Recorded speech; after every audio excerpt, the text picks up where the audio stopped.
And with that, we're going to record. Yeah. Welcome to Bonehead Weekly. This is the fun sizes edition. This is the actual regular edition. Can we just point out something, Joe? You can point out whatever. And you this like. is only viewable to us three. Yeah. So, you know, if our listeners are used to Zoom, when you use Zoom, you can see the person's name next to their screen. Yes. Joe, what does mine say? Yours says Dan Clamp. Which is a reference to Gremlins 2. Right. Joe, what does yours say? Joe Lewis. Now tell the viewing audience, what does James's say? Dr. Jerkface Thomas. Only delete the jerk face. So yes, we are now looking at Dr. Thomas. He just had to put that extra knife, like, ooh, I'm smarter than you. That's actually not true. Mine's a reference to a film too. What film? It's a reference Dr. to T and the Women. No, it's a reference to, I've seen that picture. It's a reference to the 1949 film where you got nothing. No, 1949 film Arctic Fury, Dr. Thomas Barlow. You know what you are looking at is furiously typing, trying to keep it quiet, trying to figure out. I'll give you that answer as soon as I am ready, Obama. No, it came out in 1949. It's Dr. Thomas Barlow is a doctor serving the people in the Eskimo villages. Oh, so what is it when you get the numbers backwards?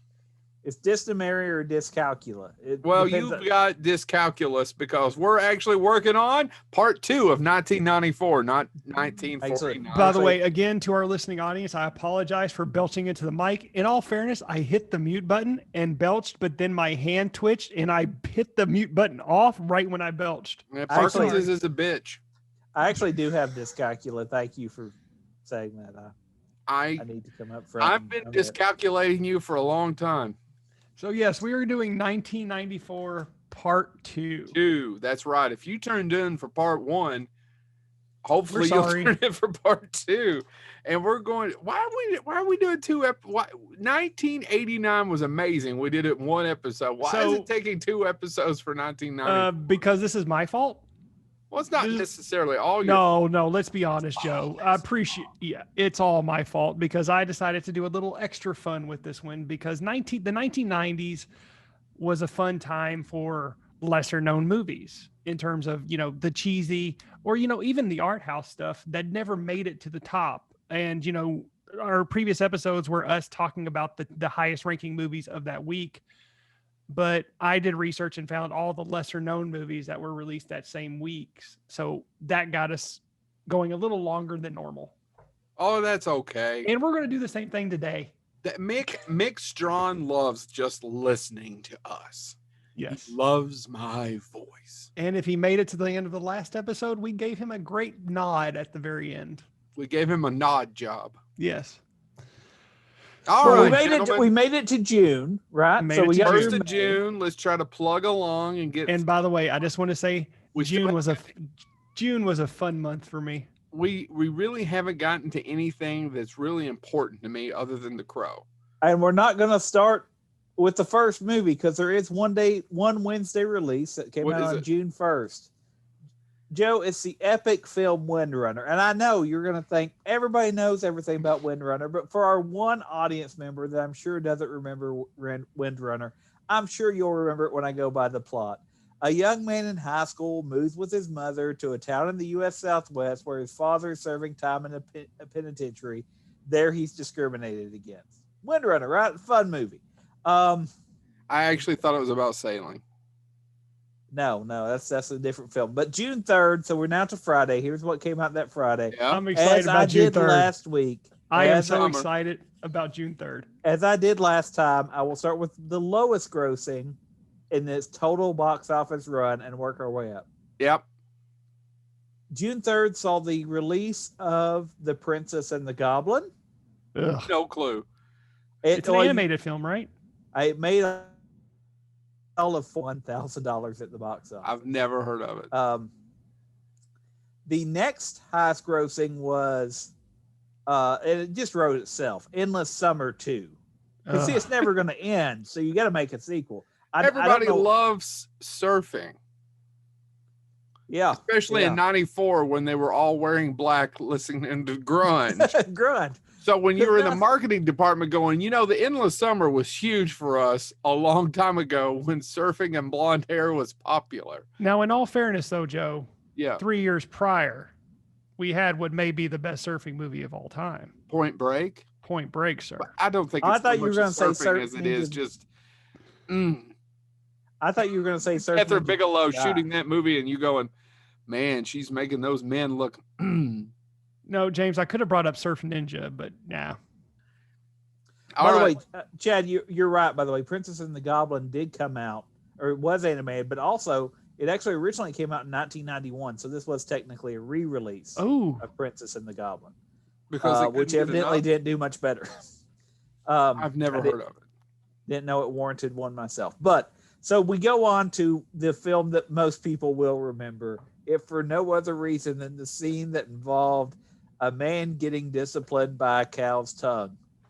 I refer to The Cowboy Way. I love The Cowboy Way, guys. Why? So this is made $19,731,000 during its entire theatrical run. So it opened up at number 3. It was number 2. Oh, so Chad and I were having a conversation about a college chum from many years ago. I'd never seen this movie, and he made me watch it, this fellow chum, who some considered a redneck, and I gave it a scathing review, and I never heard the end of it. So, okay. So, first off, if you listen to our last episode, me and Joe disagree about Cabin Boy. Yes. I don't know why. I love the fact that that's what you're going to bring up that you disagree about. Like we disagree about parenting and also Cabin Boy. It's a boring movie. We disagree about Cabin Boy. There's some interesting humor in there. Cowboy Way, I will be the first to admit, is not the Citizen Kane of cowboy films. No, that's 8 Seconds. That came out a few months before. I prefer 8 Seconds over The Cowboy Way. Oh no, The Cowboy Way is. There, I said it. It's just dumb fun. And Ernie Hudson, based on a true story. Ernie Hudson wanting to be a cowboy. It's my God, Ernie Hudson had 2 big movies that year. Then yes, he had The Crow in that. Okay, cool. I never remember him being in. I have no. And then of course, like I said, Luis Guzman getting sucked off by a cow, and for some reason that makes him tell them where the bad guy is. I don't know why but it did. Have you ever had a cow's tongue? Seriously, have you ever had a cow's tongue pushed against you? No, can't say I have, James. It legitimately, if you've ever milked a cow, they tend, if you're sweating, they tend to turn around and lick you. They are rough like sandpaper. It's actually a cat. No. You had a cat suck you off, Chad? Well, Joe, you do let me take care of your cats when you're off on vacation. Now I know why you sent me the picture and Ash was holding a knife. Yep. By the way, people, that's a true story. All happened. Well, hopefully not the blowjob, but yeah, the rest of it. Hopefully the bestiality part's a lie. But no, they're very rough, and they can actually, their tongue can be rough enough to where over time it can actually break your skin and start cutting.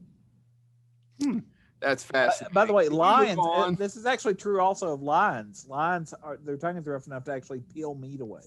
Huh. True story. Look it up. Yeah. So what was number 1 that week, James?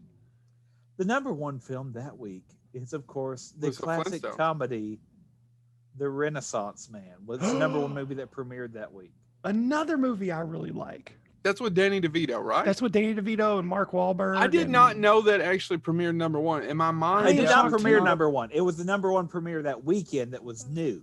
Oh, you were correct in that Flintstones held on to the number 1 at the box office. Yeah. Okay. Renaissance Man was the highest ranking premiere that came out that week. Gregory Hines. Seriously, it's a flawed movie. Cast. And seriously, directed by the late great Penny Marshall.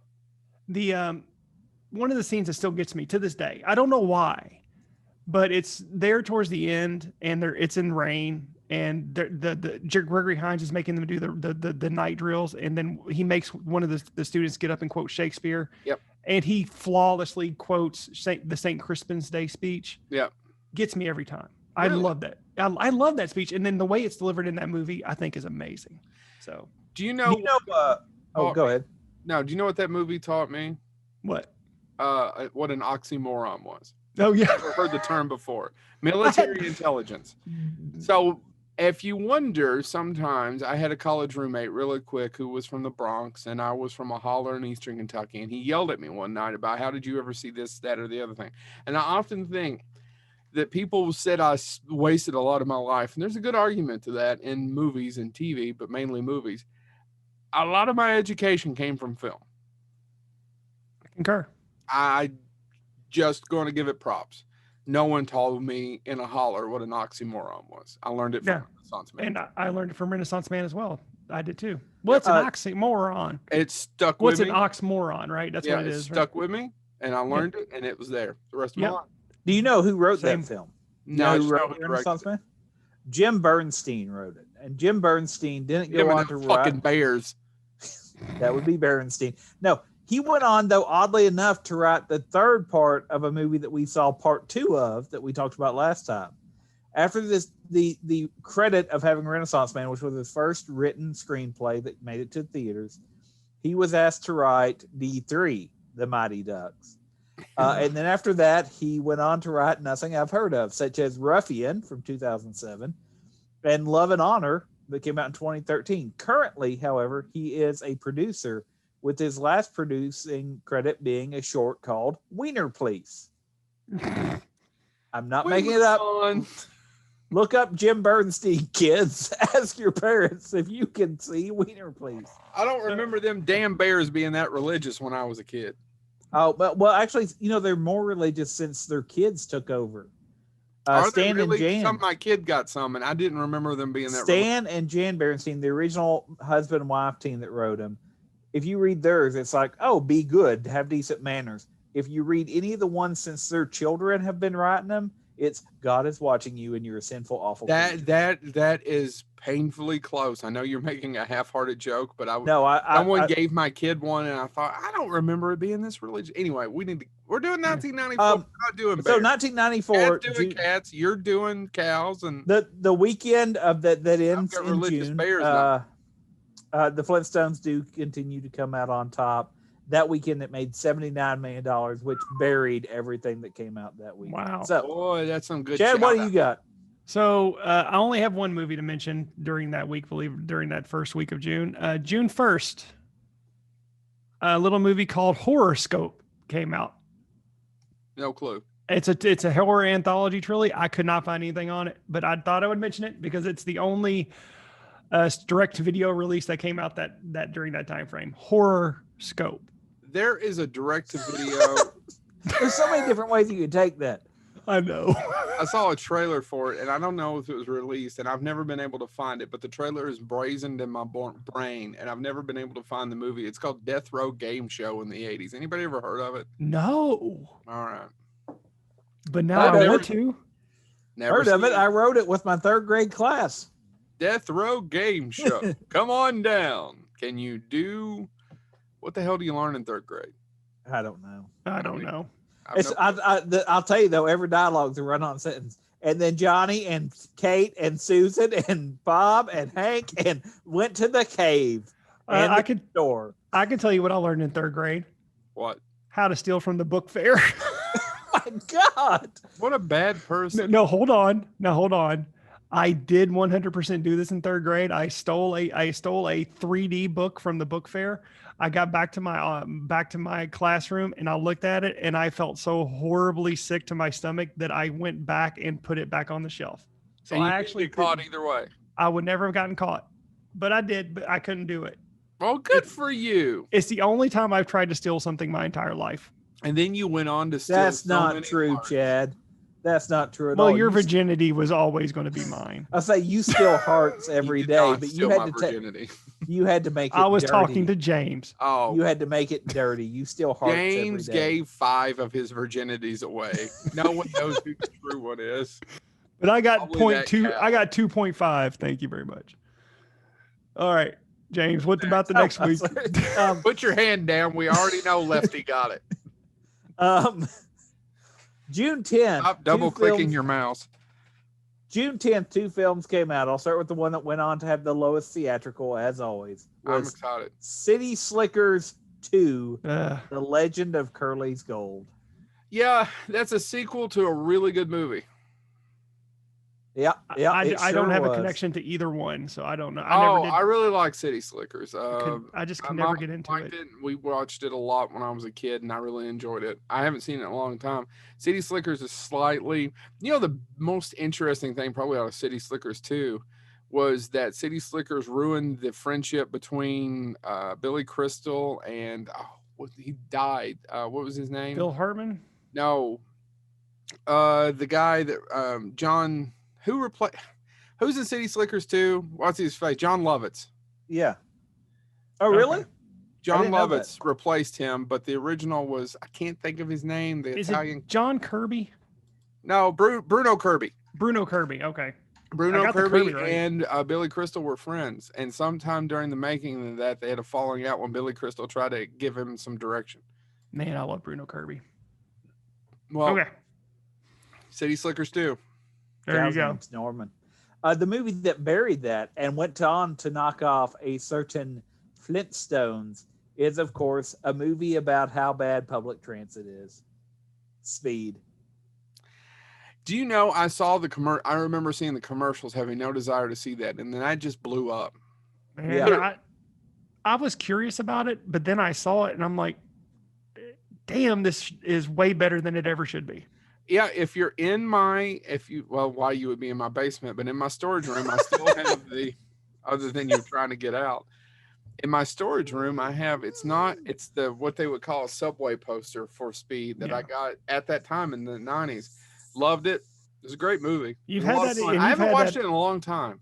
You've had that hung up wherever you've gone too. I mean, I've had that in your dorm room. I had it since that year. I can't remember how I got it. It was either I sent in for it or something, Chad, and I don't remember. Right.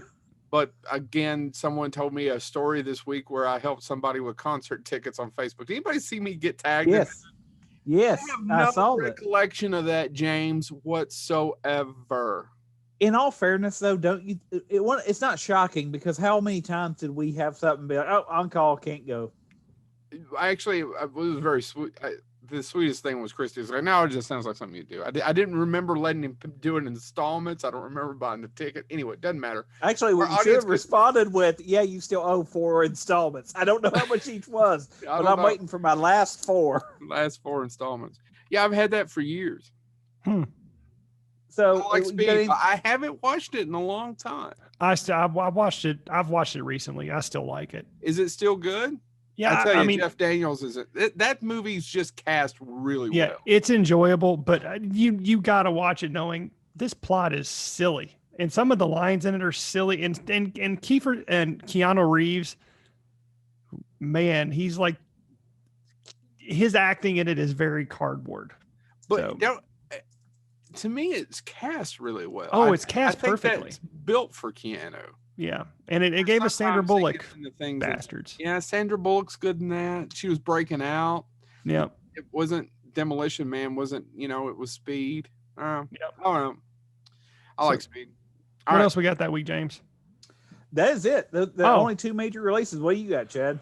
This is June 5th through the 11th. Sure. Why not? Yeah. Okay, so we have one art house movie and one less art house. You all are familiar with the 3 Colors trilogy, right? Yes. Red, blue. Yeah. Well, the June 10th brought us the release of 3 Colors White, starring Julie Delphi. After his wife's divorce, a Polish immigrant plots to get even with her. Which there was a really great trilogy, and all the movies were released very close to one another, if I'm not mistaken. I don't think I've ever seen them actually. I have not seen them either, so I can't talk about them very well. But it is a very popular, and each one was named a color: red, white, and blue. Yeah. And it was done. They're French movies, if I'm not mistaken. And then, of course, that same day on June 10th, we have the classic Ernest Goes to School. I've never seen it. Neither have I. I didn't know there was an Ernest Goes to School. But how did you not know about that one? Yeah. Like Ernest Goes to Africa. Ernest Goes to I know Ernest Goes to Africa. I know Ernest Rides Again, where he's riding a huge cannon. I never heard of Ernest Goes to School. I think Ernest Rides Again is the last theatrically released Ernest. And it is a painful one to watch, let me tell you. Is it? Oh, yeah. Sorry, Wally. We're eventually going to have somebody on to talk about that. We just have to book it. Yes. So what do we got the next week, James? We do have. Okay, so hold on. Oddly enough, my window closed. I hit the wrong button. But we. By the way, have... guys, I want to give you some reassurance. You're free from me till June 26th. Why? Because there was no release. Nobody was buying movies. Here's what happens: June 15th, a film does get a Wednesday release. Yeah. It is The Lion King. Oh, there you go. Hey, It is not the #1 movie that weekend. Really? Because, okay, June 15th comes out on Wednesday. On Friday, here's the films that come out. Again, starting with the lowest. You all remember the great film La Renee Margot? No. Okay, no, I don't either. It's a drama. It made $1,100,000 at the box office. But then we have, of course, the epic film Getting Even with Dad. Oh, made $18,195,000 at the box office. But what is the #1 movie this weekend? Wolf. I actually saw Wolf in the theater that summer. That mom took me, and I thought, this is interesting. When's that horror movie going to break out? Yeah. Well, it's actually, and it was actually listed originally, according to this, as a thriller suspense film. They didn't book it as horror. But he turns into a werewolf. Well, and yeah. It is anybody else believe it is the lamest werewolf in movie history? It's about Rick No. Baker, though. Have you ever I seen? know. Have you ever seen Werewolf, the movie that was mocked on Mystery Science Theater 3000? No. Is it the one where the Mexican dude is dissolving into the werewolf, or Yes, throwing the hair on him? Yeah. Yeah, and it's literally you can tell they just glued hair to this guy's face. I've never seen the whole picture, but I've seen that sequence. I have seen the whole picture. I've actually seen it unedited because the lady they casted, I guess they told her to try different accents, except she didn't keep the same one. Is that a werewolf? So Wolf is got a high pedigree. Man, I mean, any movie where the protagonist is Jack Nicholson and the antagonist is James fucking Spader. I know. I agree, and it's directed by Mike Nichols. Yeah. The thing is that I never hated it. I thought it was. It's got David Hyde Pierce in it too. I forgot about that. I later heard Tarantino say a quote, and I thought it was interesting. And this is years ago. I wonder if he even remembers it. But he was talking about Hollywood making horror films for people who don't watch horror films. Yeah. And I think that's a perfect example. I would agree with that completely. Because I mean, I just found it boring. It's not a bad movie. I haven't seen it in a long time. So I never found it boring. It was kind of on the same level as the Benicio del Toro werewolf movie for me. You know what though? I just got bored. That one's flawed. What'd you say? Oh, I like the visuals in the Benicio del Toro werewolf movie as well. But they got that right. They just screwed up everything else. And I felt, because when I'm never going to give a oh good Lord, I'm never going to give a legend criticize a legend. I don't know. Sorry, people. I lost my train of thought. But I never want to criticize a legend. But I hated that werewolf in Wolf. basically they just gave him fangs and hairy eyebrows. Look like Wolverine. Yeah, basically. They made him look like Wolverine.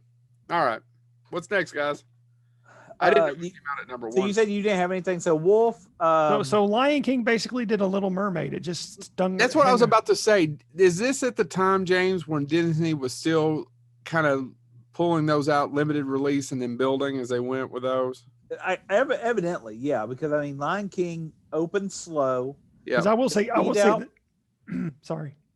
Gets beat out by Wolf. I think Wolf actually opens very strongly, but then Lion King, excuse the pun, roars back in and takes it away from Wolf, and buries what's going to be the only film scheduled for release on June 24th that they thought would be a pretty major hit, which is Wyatt Earp. Oh, I saw that in a theater and loved it. Saw it years later and was like, this is boring. Yeah, it's boring, but it has one of the greatest lines in movie history. Which one? Oh, yeah, kiss my rebel. Yeah, rebel yeah. No, actually, that has one of Dennis Quaid's best performances. Problem is it came out the same year as Tombstone. So, yeah, and then The Lion King would go on to make $986 million. Yeah, because I want to say that about The Lion King, because that summer and into the fall, that God, what is going on with me today? In my hometown, it was a very small movie theater, and Lion King never went away. It just never went. And there were other movies that I wanted to see, and they weren't showing them because The Lion King just stuck around. It was at the back of this outdoor mall. They had painted all of the windows of that movie theater in The Lion King. Like, they actually had an artist paint Lion King murals on the windows, and it stayed there the whole freaking summer and into the fall. Drove me nuts. Sorry, that's my one gripe about The Lion King. No, I mean, The Lion King does it. By June, the week of June 24th through the 30th, The Lion King is number one at the box office, bringing in $142 million. Wow. Man, it's a good movie. I know you all probably don't like it as much as I do, but I actually think it's probably, to me, it's Disney's best film, best hand drawn film.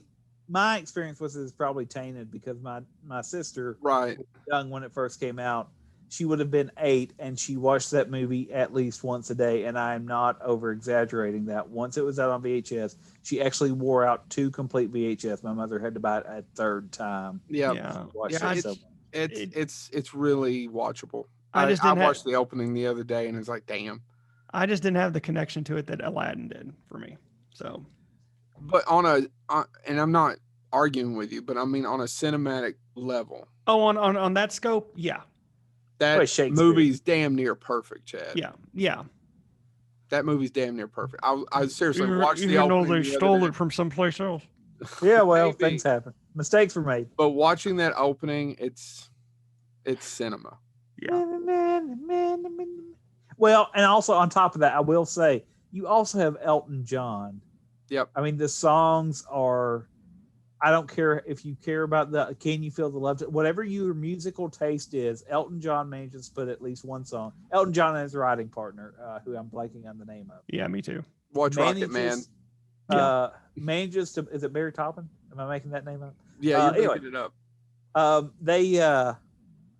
They put enough music in there that you want a fun, upbeat song, great. You want a romantic ballad, oh, there it is. You want something that sounds and was authentic to there, it's there. So the music, I will say the music on that Bernie Taupin. You were close. I said Barry. Dang it. Not even close. I will say this. Shut up, Joe. Nobody likes you.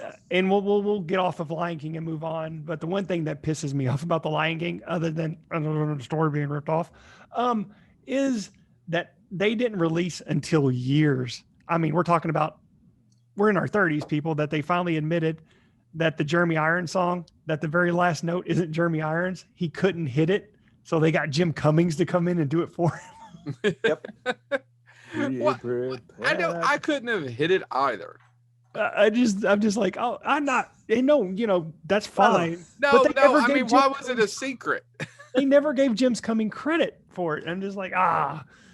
By the way, I just want to go back and say the thing about that is that every time now I think of Jeremy Irons, and it has nothing to do with Lion King, I think of that stupid Family Guy thing where they're like, Jeremy Iron brand cereal. It tastes like cardboard. If you're looking for a prize, there is none. All right, boys, we need to get to the next. Yeah, let's get going. Okay, so Lion King, by the way, will keep the box office for only 2 weeks. I didn't know that. Wow. It only stayed number 1 for 2 weeks, but here's why. The next week, it's only 2 releases. The week that June 29th has 2 films premiere. The lowest earning one is a film called Little Big League. Makes $12 million at the box office. Made me hate the Minnesota Twins. I've actually never seen it. When I giggled, I thought you were saying Little Giants. No. I got the number 1 movie that weekend that goes on to make over $60 million is I Love Trouble. Ooh, man. I did not know that was a success. Neither did I. I haven't seen it since the 90s, but that was hard to sit through. It was. And they made a big deal about Julia Roberts' bra. I don't remember that, but it was hard to sit through. That may be Nick Nolte's worst movie. Yeah. Oof, man. Yeah. But I've seen it a long time. So that wraps up June. Lion King stays number 1. What do you got, Chad? All right. So I got to give this a nod because I'm listening to you. I'm just getting soda. Okay. I got to give this one a nod because it is a former guest on our show. Munchie Strikes Back was released on June 29th, directed by Jim Wynorski. And then June 30th, Reflections of a Crime, starring, and I had to bring this one up because of who it stars, Mimi Rogers and Billy Zane. And it's about a woman who falls in love with a man on death row. There you go. That ends June. June 30th. I hadn't seen Posse. We were talking about Posse. With Mario Van Peebles. And I've been watching it, and it does not hold up very well. You know the problem with it, other than they could cut 20 minutes out of it? He should never have casted himself as the lead. Yeah. Agree. He should have just directed it.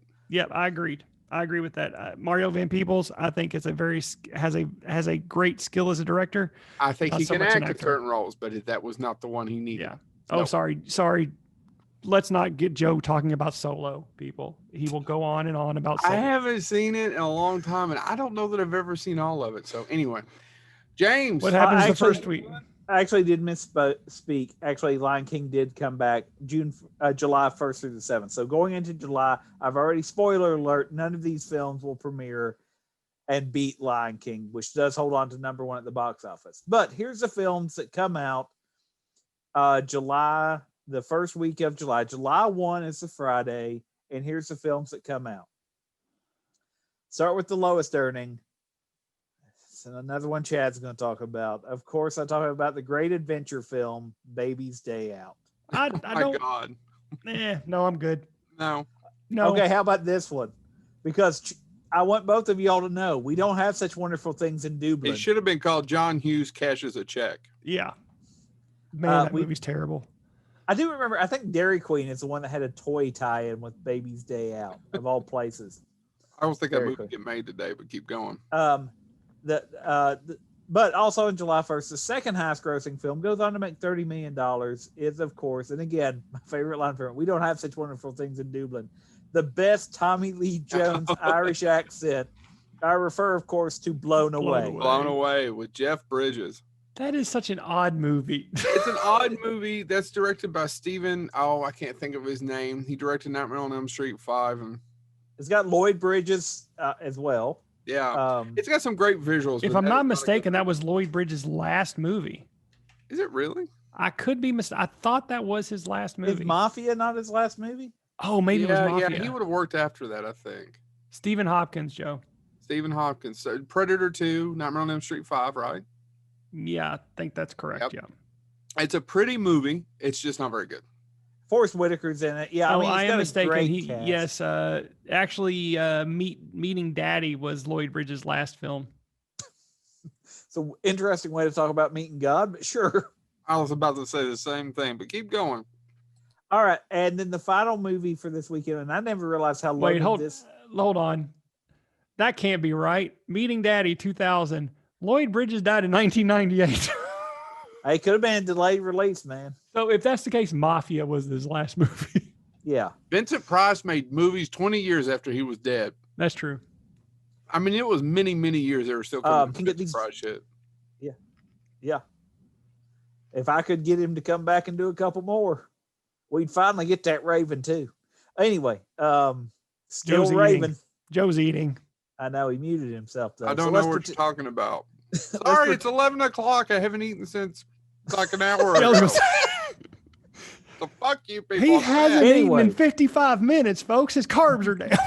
The highest grossing movie. I've got to think of my blood sugar. The highest grossing movie of this weekend, which does not get number 1, because like I said, Lion King sticks around, is actually a movie I do enjoy, and Joe will make fun of me for. What evil lurks in the hearts of men? Dude, I'm right there with you. Knows. I'm right there with you. you. The thing is, it's pretty. It's Russell McKay. It's got a great cast, but that is one flawed ass movie. That villain. The big problem I have with it is the villain. You know the original way that movie was going to end, and they reshot it because it leaked, and people are already saying, "Oh, it's Batman." What's that? The original ending to the movie was that he was going to actually throw Genghis Khan off a building, and he was going to fall to his death. And it leaked, and actually Wizard the Guide to Comics, which was the big comic book magazine at the time, now online only. That being said, they leaked it in their Comics to Screen article, which they did monthly, which I loved. And they leaked it, and they were like, so it's like Batman. And so that's actually, and I actually think the ending that they did instead, where he gets the glass through his head and it's, oh, you know, it would only affect you if you actually believed in psychic phenomena. I thought that's a much cooler ending because he left him alive. He's a little bit more heroic because he leaves the villain alive, but he takes away all his power. Right. I need to go back and watch it, gentlemen. I just in the 90s. No, you don't. I didn't get it. It's got a great cast, though. You're right. Alec Baldwin, Ian McKellen. Yeah. Peter Boyle. Penelope Ann Miller. Tim Curry. I mean, Jonathan Winters is in it. You said Peter Boyle. So yeah, I mean, the list of the people in that movie are amazing. It's flawed. It's a good popcorn cartoon movie is what it is. But again, the Shadow is a classic character they could still do something with. Like, I want to say the issue is how many people remember the Shadow. Yeah, and the other thing was Sam Raimi wanted to do that movie. That's what Darkman was. And that's what became Darkman because they wouldn't let him do it. Oh, and Joe's favorite character that we're not allowed to talk about anymore, Max Wright, is in it as the museum owner or manager. Is he? I don't remember that. No, he has the entire thing where he's like, I don't know where all this stuff came from. He's in it for maybe a minute and a half. Oh, okay. I remember now. Yep. Remember? At the museum. All right. But anyway, that was the number one. The number one movie that was released that weekend. I am surprised it opened at number one. I didn't know it opened at number one. It didn't open. Lion King overshadowed it. It was just the highest grossing of the new releases. Gotcha. Okay. And that's what we got. That's anything for the week ending in July 1 there, Chad? Nope. All right. Next weekend, guys. We get two, oddly enough, not Wednesday releases, Thursday releases. We get La Freud, which made $41,000 at the box office I know nothing about. Is it called IQ in America? No. The other film comes out is called, it's Forrest Gump. I don't know if you ever heard about Forrest Gump, but it came out. Did it start limited release as well? I must have. But it did go on to be the number one movie that weekend. It's what knocked out The Lion King. Am I the only one who doesn't give a shit about Forrest Gump? I never did like it. I like it. Okay. I like it, but I don't love it. Like, I know some people are, and I can remember, if you all remember when the movie came out, I remember teachers got those posters for their walls that had all the Gumpisms on them. Yeah. I mean, my English teacher had that on the wall, and I was always like, okay, it's an interesting, I didn't see it till it came out on VHS, but I'm like, it's an interesting film. It's a fun movie. I just find great it great when people die. It's a really good. It's a really good performance from Tom Hanks. It's a fun movie. Good performance from Gary Sinise. It's a solid movie, but out of their collaborations, and what I mean by him and Zemeckis, I prefer Castaway. Castaway is the one that pulls at my heartstrings. I agree 100%. Because Castaway to me has one of the best. To me, I know it's not Casablanca, and I would get the shit kicked out of me by a film school student, and someone would say I'm just being overly sentimental, but Castaway has one of my favorite movie endings of all time. Yeah, see, Castaway doesn't strike me that way either. I just doesn't have that effect on me. It really, James, it's one of my I'm with Joe. I know it's overly simplistic, but it's one of my favorite movie endings of all time. I'm with Joe on this one as well about Castaway, but I do not agree with Forrest Gump. I just could not, even as a kid, even at that age, I should have liked. And I'm a huge Robert Zemeckis fan. I just could not get into it, even though Tom Hanks is amazing. So is Gary Sinise. So's Robin Wright Penn or Robin Wright, I guess. They're all good. Just I couldn't get Robin. I'm forgetting it. Mikhail Williamson. I think that's his name, or something like that. Anyway, next. I like it. So I'm the only bonehead. Oh my God, who likes Forrest Gump? I mean, I like it. It's just not.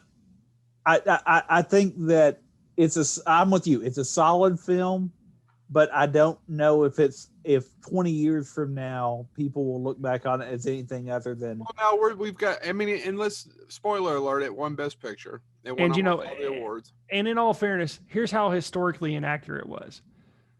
When he shows Lyndon B. Johnson his ass, we all know what would have happened. Lyndon B. Johnson would have whipped out his big dick. You can say it. It's our show. We can literally say almost anything we want. You can have all the big dicks you want, Chad. I'm sorry, I don't work blue. Well, that's racist because blue dicks matter. If I almost said of Captain Metropolis, but that's not who it is. Joe still hasn't got over the Smurf herpes he's got. By the way, okay, so I was trying to say Dr. Manhattan, and all that was coming to my mind was Captain Metropolis. I thought you were going with Captain Planet. A big blue dick, you can too, Chad. I thought you were going with Captain Planet for some reason. I was concerned. He can also have a big blue dick. Big blue dicks for everyone. All right, what's next? Well, do you have anything that weekend, Chad? We're on the weekend of July 9th, right? James, are we on the week of July 9th? He don't know. July 6th is when Forrest Gump came out. So yeah, I guess technically that would be the next Wednesday, right? So yeah, it'd be the Wednesday. Okay, on July 8th, we got Pentathlon starring Dolph Lundgren. An Olympic gold medalist escapes to freedom in the U.S. only to be tracked down by his sadistic ex-coach. And see, this is interesting because Dolph Lundgren at the time was actually a pentathlete. Next. Dolph Lundgren is an interesting cat. He really is. He's a really smart dude. Bloody brilliant. And, real quick, people, if you haven't yet, if you don't know this, look up Dolph Lundgren and his relationship with Grace Jones. It is fascinating, people. And also the person who decided to rob his house, and there was a large photo of him in there, scared the bejesus out of the robber, and he ran for the hills. Yeah, he beat the shit out of Aquaman. Keep going. I don't remember the movie. He didn't beat the shit out of Aquaman. He beat him up. My version, he beat him up. James, what we got the next week? July 13th, which is, I guess, the next Wednesday. We do get a Wednesday release. And I'm going to say Joe's favorite movie of the summer came out this week.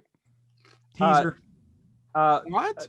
July 13th, the Wednesday, we do get a Wednesday release. It's another animated film, A Troll in Central Park, featuring, of course, the great Dom DeLuise. I never seen not much else. I couldn't do it. It's a Bluth film. It's Bluth and his partner. Who was his partner? It's Bluth and his partner. Anyway, I love Don Bluth films, but I just couldn't do this one. No, I don't. It's the one I know the least about as well. Yeah. July 15th being the next weekend, being the actual Friday release. I didn't realize how loaded this was. First, I don't know if this is a movie you were going to talk about, Chad, that is Joe's all-time favorite film. The drama, and oddly enough, it only made $1,359,000 at the box office. I refer to, of course, the drama called Spanking the Monkey. I've seen it. It's not a bad movie. I didn't know that was directed by David O. Russell. Yeah, that's David O. Russell's first film. Funny enough, I'll give you a little bit of backstory. Not only was it an independent film, if you've never seen it, check it out if you're a David O. Russell fan. He ends up having sex with his mom, spoiler alert, because he's having, it's a long story. It's an odd movie. It's very weird. But it's a good movie. He actually shot commercials for the hotel chain that put him up so that would cover part of the budget. I didn't know that part of it. So they could put the cast crew up. He shot the commercial for the hotel that put him up. I don't know. It's just stuck in my head. But yeah, Spanking the Monkey. Check it out. Have some fun Spanking the Monkey. And no, that wasn't my pick, James. So you know. I'm sorry. Well, the next movie that made $3 million during its entire box office run was Mi Vida Loca. Everybody has a crazy life. Keep going.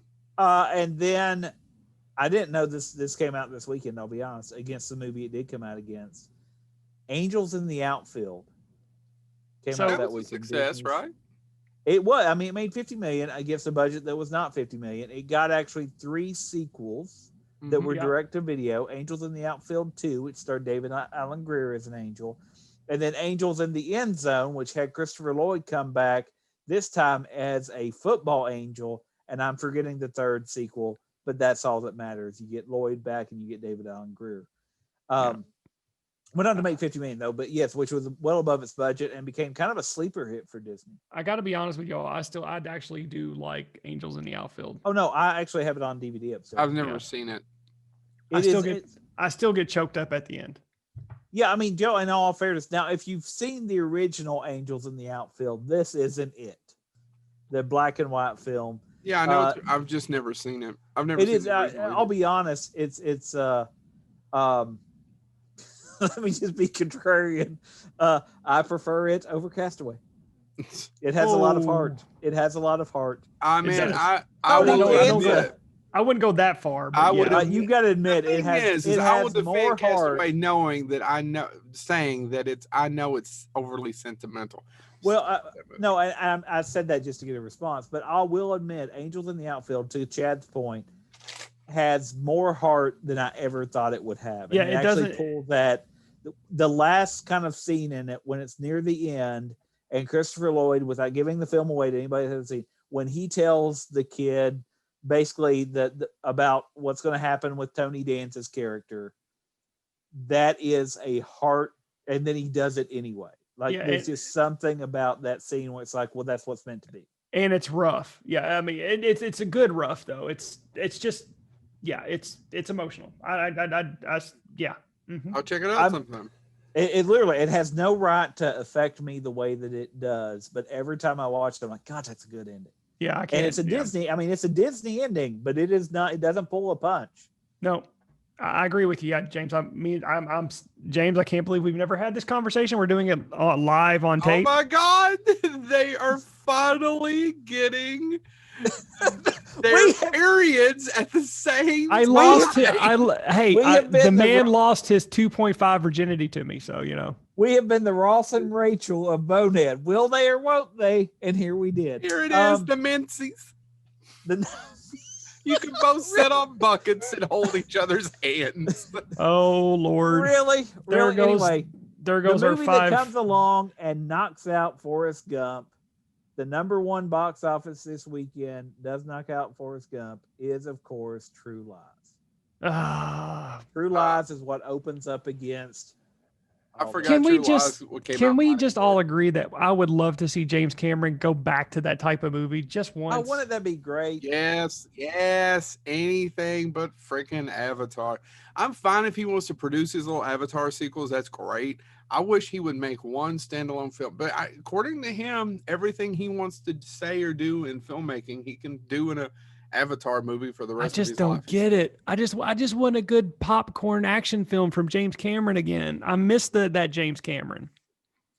You ain't gonna get it. That movie's funny. Funny, yeah. It's hilarious. Tom Arnold's best film. And if he didn't knock it home there, we would have never got the classic that is McHale's Navy. Or Carpool. Joe. Or The Stupids.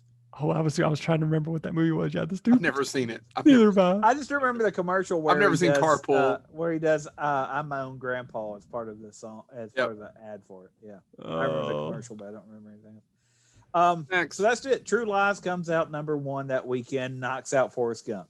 All right. So July 13th, we saw 2 movies actually get released.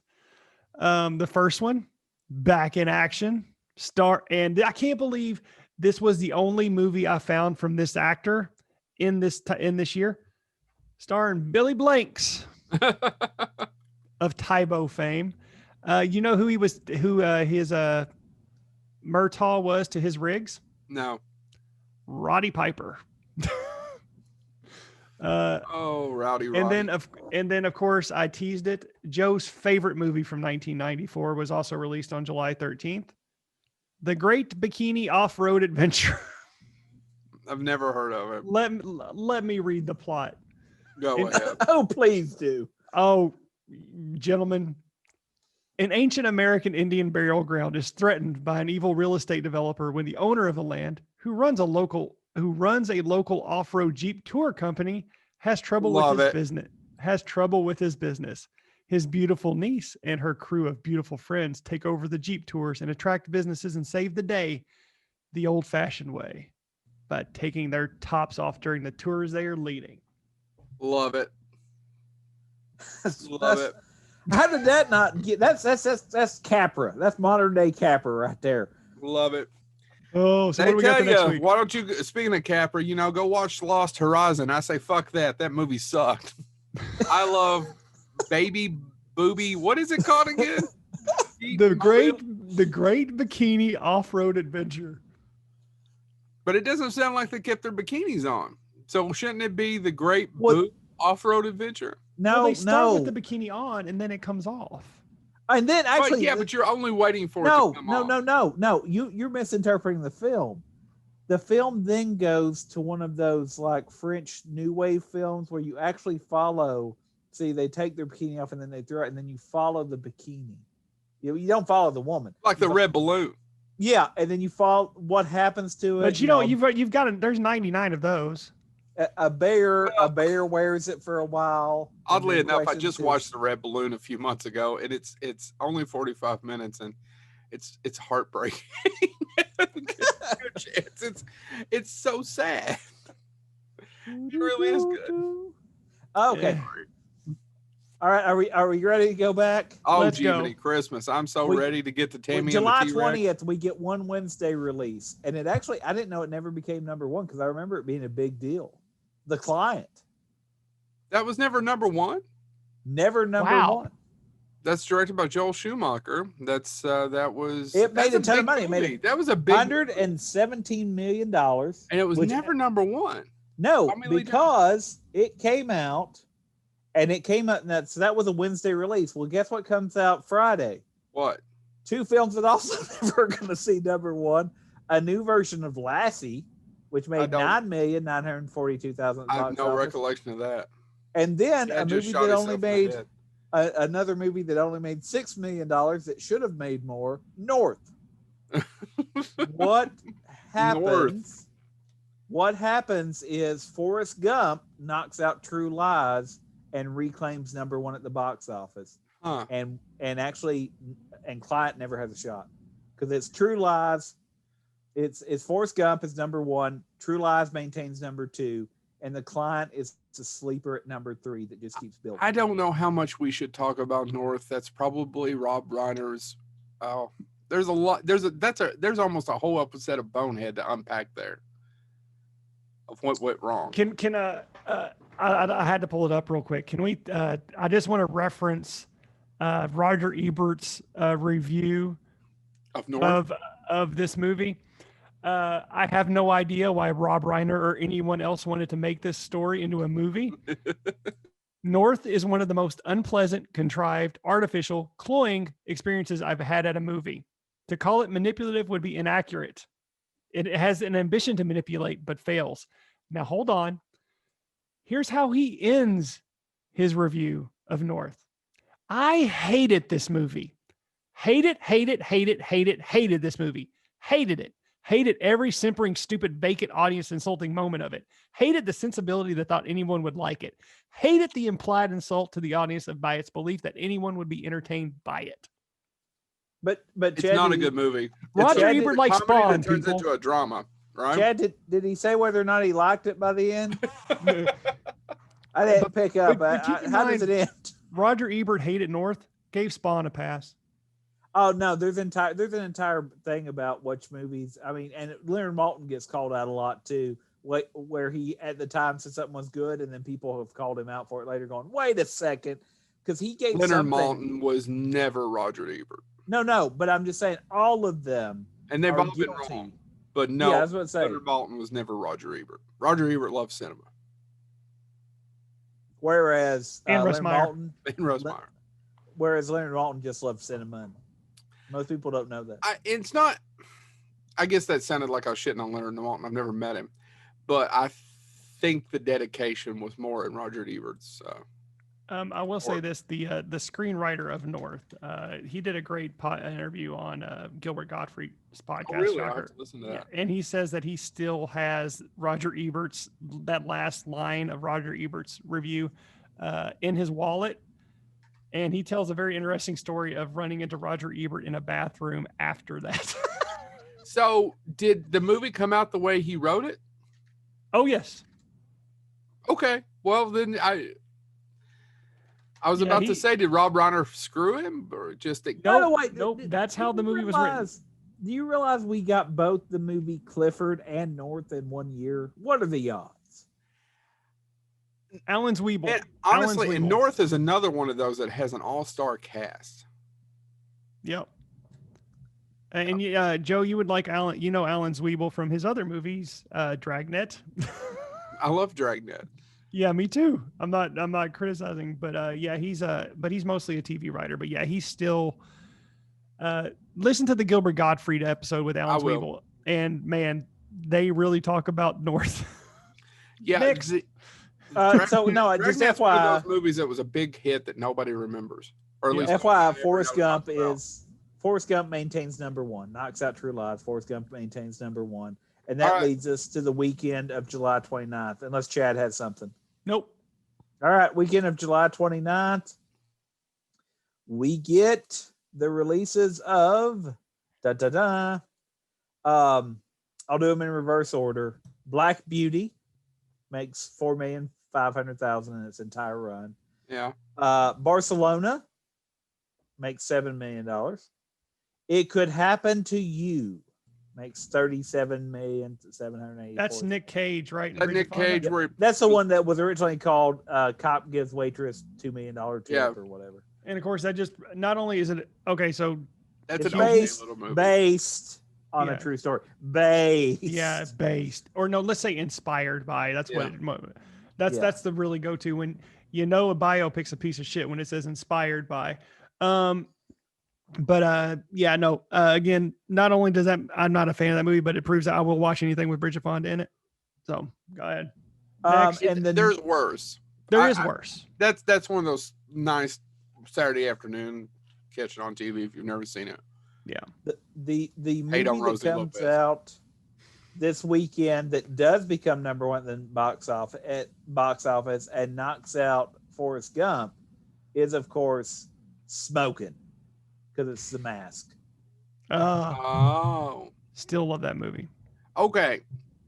So we talked about how I didn't care for Ace Ventura. I also didn't like The Mask. Now, I wonder if I'd like it now. Doubt it. Do you like Tex You have no soul and are dead inside? I don't want to hear it. You don't even like fireworks, shotguns, or crowds. One of those I'm not allowed to do anymore. You forgot concerts. Yeah, you don't like those either. You don't like America. But I love The Mask. By the way, The Mask, it did go on to make $351 million. Oh, huge hit. I can't, that they never got a sequel with Jim Carrey in it. That's another one that boggles. Well, he used to not do sequels.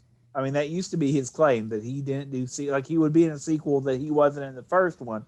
See Batman films, but he didn't want to do sequels to his own work for a while. He got a check. He's famously, that was his first $10 million check, was to do The Mask 2, and it didn't work out. He's talked about it because he put that check into his father's coffin. Right, Chad? Yep. Yeah. That's right. Was it The Mask 2? I thought that was the cable guy. I don't know. I thought it was The Mask 2 that he was going to get $10 million. Doesn't matter. I don't know. It's one of those. How did you leave that money on the table? How did you not get that done? Yeah, I don't know. But the one thing I think we should talk about The Mask, because again, I am a huge fan of The Mask. Sorry, my internet's a little buzzy. I own the movie. I still would love to see a Mask based on the actual comic book. That's all I want to say. But we'll move on because we're still only in July. But the Mask comic book is so different from the movie.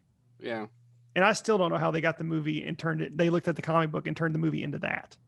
But you know what that movie's closer to than the comic book is, and the other movie that's not The Mask 2, Son of the Mask. No, that movie's terrible. That's not at all like the comic. I mean, the first one's much more like the comic than that is, but yes, neither one of them really knocked it out of the park as far as being a purely faithful adaptation. Well, that brings us to August, unless you got anything, Chad. I got two. We got to talk about The Empire Strikes Back of the Kickboxer series. Hold on.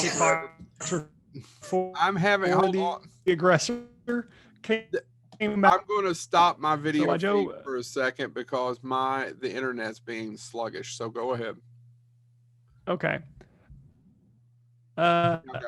And then July 27th, I want to mention this one because, again, friend of the show who we hope to have back at some point, The Lurking Fear, directed by C. Courtney Joyner, was released on July 27th.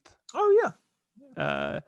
The town of Lefferts Corners has been plagued by unearthly beings for decades, and now there's only a few people left, including the local priest and woman traumatized by the death of her sister. I didn't know that got it. That is a Lovecraft. Yeah. So yeah, and if I'm not mistaken, it is a Lovecraft story. Am I wrong on that, guys? Loosely, yeah. Loosely. All right. So what do we got the next week, guys? We get 2 Wednesday releases, August 3rd, and obviously we got August 5th releases. But all of these, with the exception that, two of the 4 that came out this week between Wednesday and Friday did pretty well. The 2 that came out August 3rd are Eat, Drink, Man, Woman. Yep. And Clear and Present Danger. Guess which one made more money? All right. Here, I'm going to shit on 2 Harrison Ford films. I had never liked him as Jack Ryan, and I don't like either one of those Jack Ryan movies. Neither do I. I think they're boring. I don't like that or Patriot Games. Never got into it. I'm right there with you. I think Alec Baldwin's a better Jack Ryan. I think Ben Affleck's movie was better than both of those. And I haven't seen the Josh Krasinski one as well, so I haven't watched that either. But I never watched the one with Captain Kirk, but Chris Pine, yeah. Well, that was a Wednesday, and then the Friday releases the best film that has the line, and part of our part of our demands are we want a copy of Moby Dick, the book or the movie. Oh, they made a book about that movie? Airheads? I refer to Airheads. Airheads made $5 million at the box office. That is another one of those goofball comedies that I enjoy thoroughly. I didn't know it came out against the Little Rascals, and the Little Rascals actually made $66 million during its. The Little Rascals was directed by Wayne's World. Is it Amy Heckerling? Yes, that's correct. Just FYI, Clear and Present Danger owns this weekend. Becomes number 1 at the box office, knocks out The Mask, even though it didn't make as much as The Mask, but it actually will own the box office for the next 2 weeks. Yeah. This week and the next week. So there you go. Okay, moving on. What's the next week, James? We move to August 10th. There's a Wednesday release on August 10th, and that is a film that now has a cult following, The Adventures of Priscilla, Queen of the Desert. It's a good movie. It doesn't have the cast of Airheads. No. Airheads has one of those all-star Oscar-winning casts. Actually, Airheads does have a great cast, but it does have a great cast. But by the way, every time I think of Adventures of Priscilla, Queen of the Desert, it reminds me, and nobody may get this, but there's an episode when Drew Carey started doing the dance-off at the beginning of the episodes and stuff. Yeah. He did one episode where it ended with a dance-off, and he and his crew dressed up to go see a midnight showing of Rocky Horror Picture Show, but they canceled Rocky Horror Picture Show and replaced it with Priscilla, Queen of the Desert as a midnight showing. And Mimi, great character, is there to see that. And they have a dance off where they do the time warp and she does something from Adventures. I can't remember that film without remembering that sitcom scene because I saw the Drew Carey Show episode before I ever saw Adventures of Anyway, that Friday we get 3 films. None of them we already know are going to be number 1 because I've already said Clear and Present Danger. In reverse order of success, total box office. The next Karate Kid makes 15 million, almost 60 million. That's the one with Hilary Swank, right? That is Hilary Swank. Hilary Swank, who's a fantastic actress, but I don't need to see another Karate Kid. That was one of those movies again. My brothers who would watch anything with martial arts made me watch, and it was painful, just utterly just painful. Well, it made 15,851,000 during its entire box office. Corinna makes $20 million at the entire box office. Ray Liotta. And Whoopi Goldberg. Of the new releases, and again, obviously, clear and present danger, but the number one new movie that week is, of course, a classic comedy, the Pauly Shore film In the Army Now. Oh my God! Will go on to make $28 million. Actually, almost 29. Guys, I hate Pauly Shore. Joe, I don't hate Pauly Shore too. I don't hate him. Have you seen that Goofy movie? He's good in that. Oh no, he's not, James. What Goofy movie? A Goofy movie. He's in a Goofy movie? He's the one that makes the Leaning Tower of Cheese. I've never seen a Goofy movie. You should. It's a good movie. It's a good movie. Actually, it's one of Dana's favorite. Especially now that you have a son. I've introduced him to things that are important. I'm trying to think of something important. I'm trying. But anyway, no, I didn't know it made almost $30 million. I didn't know it was that big of a hit. Neither did I. I mean, Pauly Shore was a movie star, guys, for a while. He was on, the really famous podcaster. Why do I always forget his name? Joe Rogan. He's on Joe Rogan. I thought he was being honest because his mom owned the Comedy Store. He grew up in comedy. Did they lose the Comedy Store? There's a long story there of who and no. I know for a while he did a thing called Saving the Store, and it was actually a show. No, the Comedy Store was doing big business right before COVID. It probably is more. Joe Rogan was still doing sets there. Yeah. Even after all said and done, he practiced his material. So he talked about that being a movie star was actually the greatest thing ever. But I appreciate him being honest. You know how some people are talking about, oh, well, the fame and blah, blah, blah, blah. He said it was amazing. Yeah. And he was. There was about, 3 or 4 years there? Oh, man. He was, you get Encino Man, you get In the Army Now, you get Biodome, you get a Goofy movie. I mean, he was in Disney films. He was in, he was all over the place. Son-in-Law. Was Son-in-Law the big one? Son-in-Law was the big one. Is that the big one? And it had Carla Gugino. And Tiffany Amber Thiessen in one film, people. I'd never seen it till about a few months ago, and I caught somebody in my house was watching it. Was it me? Take the controller away from Quinn. He's too young for that noise. Yeah. Well, I didn't even know the guy was an RA in it, so that was the closest I could come to it. So anyway, what's next?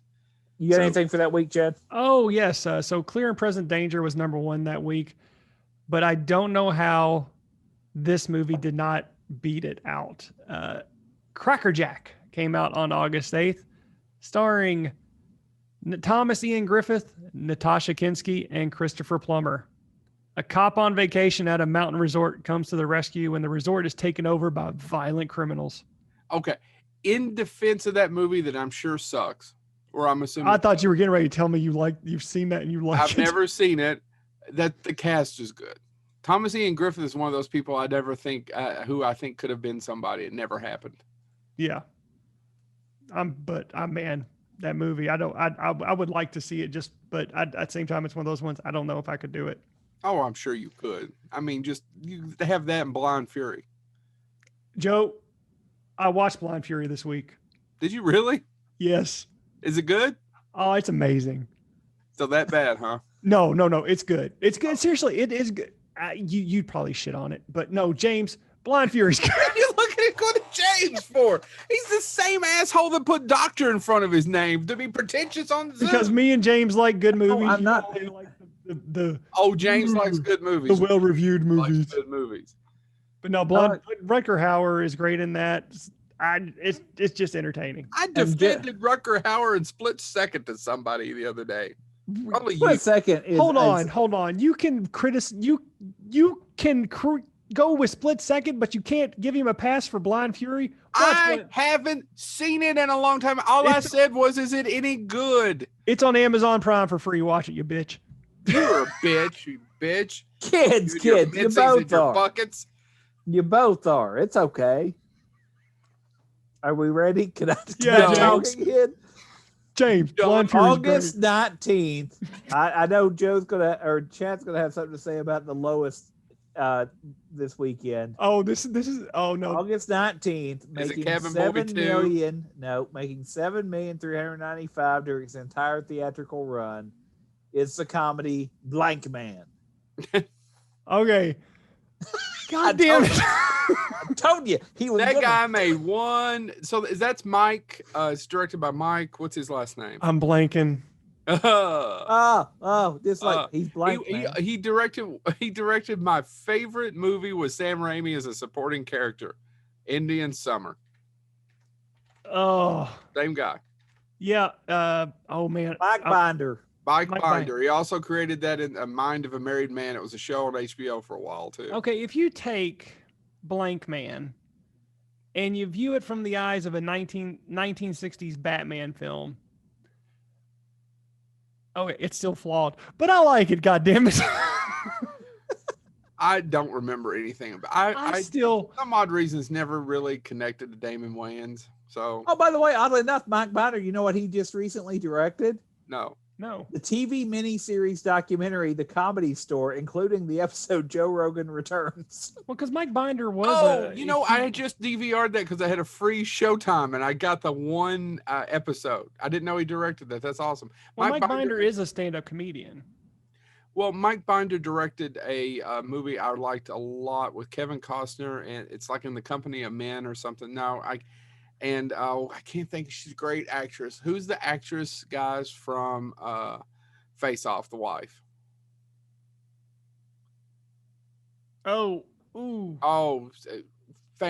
Just an Academy Award winning actress. What is her name? She's in that, and her husband disappears, and Kevin Costner helps her. It's a good movie if you ever get a chance to watch it. I'm sorry, I can't remember the name of it. If somebody has Mike Binder pulled up, it's right there. What? Joan Allen. Joan Allen, yeah. Yeah, he also did. No, I'm not gonna. I can't talk great about this. I hate The Sex Monster. I'm sorry. Never mind. I've never seen that, but he did write Rain Over Me, which is another one of those Adam Sandler movies that doesn't get enough credit. Is that after 9/11 the one? Yeah, that's the 9/11 one. Yeah. Okay, but yeah, I Upside can recommend. of Anger. That's it. It's Upside of Anger. I'm so sorry. Upside of Anger is good, and Indian Summer. And Blank Man. Upside of Anger and Indian Summer. And Blank Man. Blank Man doesn't make was the lowest earning that weekend again over its entire theatrical run, making $7 million. James, hold on. How did Damon Wayans piss away his movie career? James, hold on a second, bitch. What? Who's he talking to? Is he talking? Are you talking to your bucket? Keep going, James. That movie is beat out narrowly by a film that makes $8,035,000 called, of course, Fresh. I like Fresh. I know. I've never seen it. Great cast. Oh man, Giancarlo Esposito, Samuel L. Jackson. That's a great cast, man. It's rough in parts to watch. It really is. It's another one of those gut wrenching movies. But man, Fresh is a great. The kid who played, I believe his name is Sean Nelson. Yep. He was great in it. I've never seen it. I'll check it out. Yeah. He's a 12-year-old drug dealer, Joe. Should make you feel real good. If it's got Giancarlo Esposito, I'll watch anything. Yep. He's one of the greatest character actors of all time. Number one movie that weekend does not actually hit number one, but the number one movie as far as new releases that weekend is Color of Night. Oh, with Bruce Willis and his dick. Yeah. Is that Joe Esterhaus?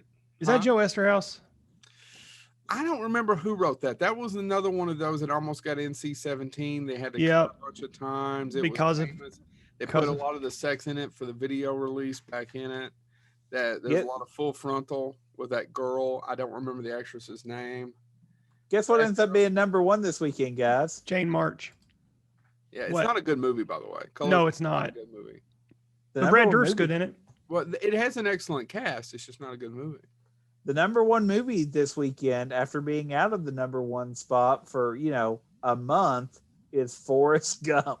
It goes Forrest Gump, The Mask, Clear and Present Danger, Forrest Gump again. So what weekend are we in? Are we in the end of August? No, we got one more weekend in August. Y'all want to just hit this and get it over with? Yep. Because here it is, folks. August 26th. 4 films. I'll start with the lowest. This one bombed so hard it's still talked about because Saturday Night Live films had a great track record of at least getting some attention. Does not happen for It's Pat. Oh. Only made $60,000 at the box It's office. a pretty bad movie, guys. Yeah. Oh, Which one's worse, that or Stewart Saves His Family? That It's Pat. I defend Stewart. It's Pat barely looks like a movie. Yeah. Ugh. And Stewart Saves His Family is directed by Harold Ramis. I know. Do you know what? So is yeah. You know what only made double what It's Pat made that premiered this weekend? No. The film you all love to defend, Police Academy 7, Mission to Moscow, made 126. I will not. It's got the best cast. Oh, it's got the best cast. That movie's a piece of shit. It's got the best cast.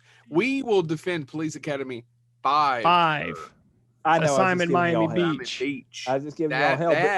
That is the Citizen Kane of. Do you know what buried both those movies?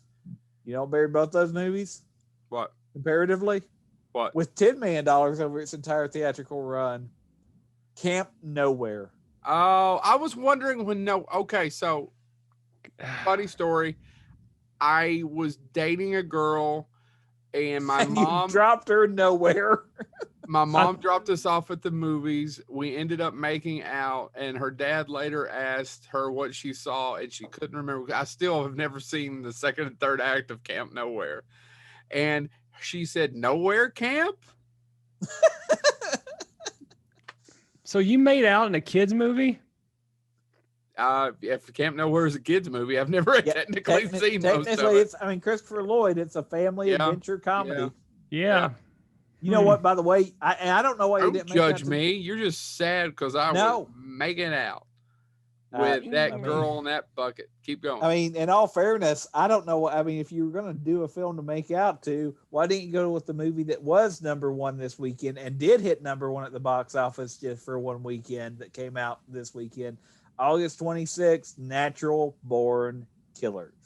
I love Natural Born Killers, but I have no idea why we watched Camp Nowhere. I'm serious. Like, I can see why you didn't go to It's Pat. I get it. That's a hard movie to make. Wait, Joe. We all know why. At Fugate Cinema. It was one of those dates where your mom drops you off with the girl. So we all know why you went to Camp Nowhere. No, I have no clue. Yes, I do, because you would actually watch Natural Born Killers. Well, I mean, that's a good point. Thank you. But I no idea in recollection why we saw Camp Nowhere. Oh well. August 31st, to wrap up the month, these are the Wednesday releases before the Friday, because Friday was September 2nd. The Wednesday releases that came out on August 31st for this month are Killing Zoe. Yeah. Mm-hmm. And Milk Money. Made $18 million, by the way. I didn't know Milk Money made that much money. Yeah, neither. Anybody remember? Everybody know the plot to Milk Money? Oh, yeah. Yeah, no, you don't. You really don't know. James, go ahead and read it. Miguel Ferrer in it. No, Melanie Griffith and Ed Harris. Oh, I had it confused. Yes, I have seen that. That's also got Malcolm McDowell. He's the villain. Right? Can't remember. Malcolm McDowell's the villain in Milk Money. I remember the poster more than anything, but basically a group of young boys befriend a prostitute. Yeah. That's it. That's a 2-second overview. They pay Melanie Griffith, who's the prostitute, to show them her boobs. And she does. What's wrong with that?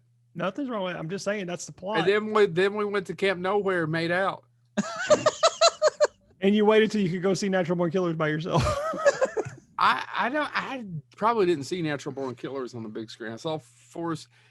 I have another Forrest Gump story that I'm not going to tell on Bowhead. Keep going. So we're into September.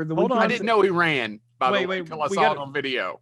We got to get to the two movies in the last time of August that Joe didn't mention. August 24th, Raw Justice, starring David Keith, Robert Hayes, and a young Pamela Anderson. And then August 31st, again, friend of the show, Night of the Demons 2 was premiered, directed by Brian Trenchard Smith. So had to give those two shout outs. Brian Trenchard Smith. So Natural Born Killers, though, wraps up August at number 1. We get to the weekend. Oh, go ahead. This upcoming weekend is the movie that actually replaced the Bikini movie for Joe. This became Joe's next favorite movie of the summer. Well, okay, so we get to September 2nd, and the two new movies that come out are, of course, making only $125,000 at the box office. There Goes My Baby. Never heard of it.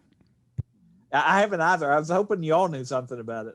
I will take half a second to look up There Goes My Baby, because evidently it was good enough to get a theatrical. There goes my baby. Don't ever do that. Oh, here we go. Here's the plot. It stars Dermot Mulroney and Ricky Schroeder, Kelly Williams and Noah Wiley, and a bunch of other people. Here's the plot. Nice to know he had two movies that summer, because he was also in Angels in the Outfield. Graduates of a Los Angeles high school in 1965 see America's culture and politics gradually change. But if you look at the cover, it's Ricky Schroeder and Dermot Mulroney without their shirts on. I don't know what's going on there. I don't know what that movie's actually about, but there's the summary for it. Did not light up the box office. The one that actually makes a little bit of money, though not much, is A Simple Twist of Fate. Is that Nick Nolte too? I believe so, is it? Yeah. Am I getting it confused? No, Simple Twist of Fate, I believe, is Steve Martin. Oh, that's Steve Martin. That's right. Oh, yeah. You're right. I did have it confused. By the way, you know what roars back to number 1 at the box office, knocking out Natural Born Killers? Forrest Gump. It goes in and out the rest of the year. All right. I'll keep bringing it up when it does. But, yep, there you go. Chad, you got anything for All right, week? So September 1 saw 3 movies come out. The first one, Red Sun Rising, starring Don the Dragon Wilson. Ugh. Yeah. Joe, September 1st, 1994, also saw the release of Nadja. Oh, I like Nadja. I haven't seen it in a long time. And then, of course, Joe liked Nadja. He liked the Bikini Off-Road Adventure.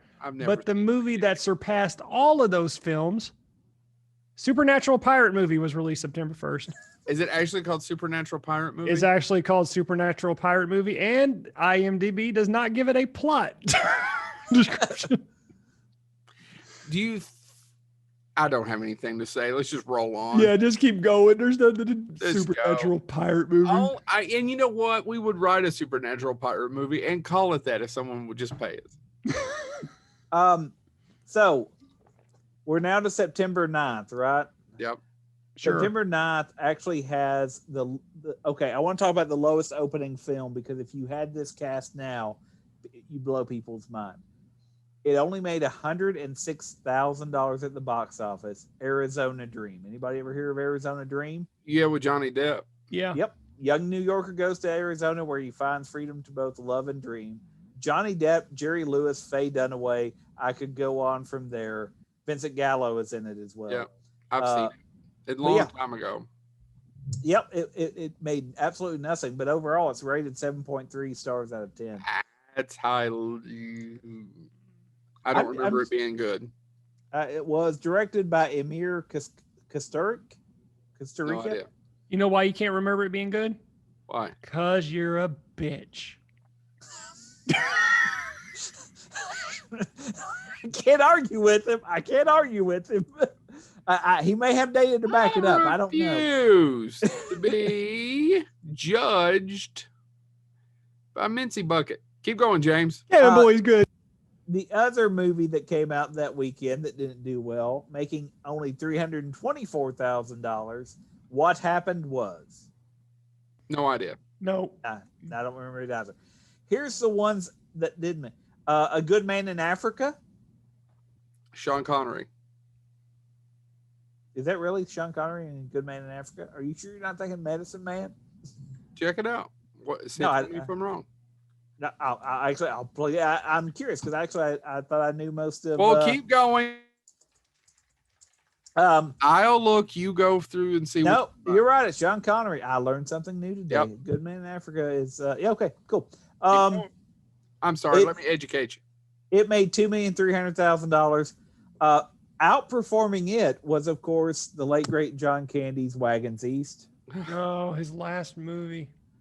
Oh, it's a bad movie, guys. Now, did Canadian Bacon come out after that, or did Canadian Bacon? I think Canadian Bacon was released after that. Yes, but yeah, posthumously released. Right? But Wagons East was his last performance. Huh? Okay. I thought he died making Wagons East. Yeah. Okay, yeah, because there's a fight scene that's filmed from above. Canadian Bacon came out after Wagons East. Yeah, but no, you can't defend. I have defended Blank Man, Cabin Boy. I can't defend Wagons East, guys. Yeah, it's and that's another one with a great cast. That's John C. McGinley playing a gay guy for some reason. Richard Lewis, John Candy. Yeah. Richard Lewis did so many great films that I love Richard Lewis. Richard Lewis was in a lot of films that were so close to just being phenomenal, and they always just seemed wrong guys. That being said, that was a bad Phyllis Diller impression. No, that was my Louis Anderson. Louis Anderson. But we're the wrong guys. Keep going, James. The number one movie this weekend that did not hit number one because, by the way, Forrest Gump again. Trial by Jury. There you go. Is that Don Johnson? No, it's Demi Moore, if I'm not mistaken. No, I don't know. By the way, Rebecca De Mornay and Don Johnson. Hold on, I'm bringing it up. There's tons of films called Trial by Jury. No, it's this particular Trial by Jury is Joanne Whaley, Armand Assante, and Gabriel Byrne. That's the one I said. Keep going. And William Hurt, yes.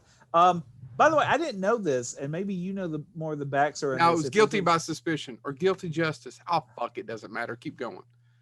Cheese and crackers. I didn't know this, but this actually lists that the first screening of Pulp Fiction was on a Saturday. Is that true? I don't know. Wouldn't surprise me. Because Pulp Fiction screens is listed as being released initially on September 10th, which would have been a Saturday. September 11th, another film comes out, Rapa Noir. So it would have been a Saturday and a Sunday release, which is weird to me, but that's what's listed on the numbers. So, and this could have been a screening at Cannes, or something. So, well, Cannes I think happens in May. Well, I mean, it could. What I'm saying is, it could have been a film festival screening or something like that to make this list. So, I just wanted to say that. But obviously, Pulp Fiction builds up over time. We'll see it later at number one. Keep going.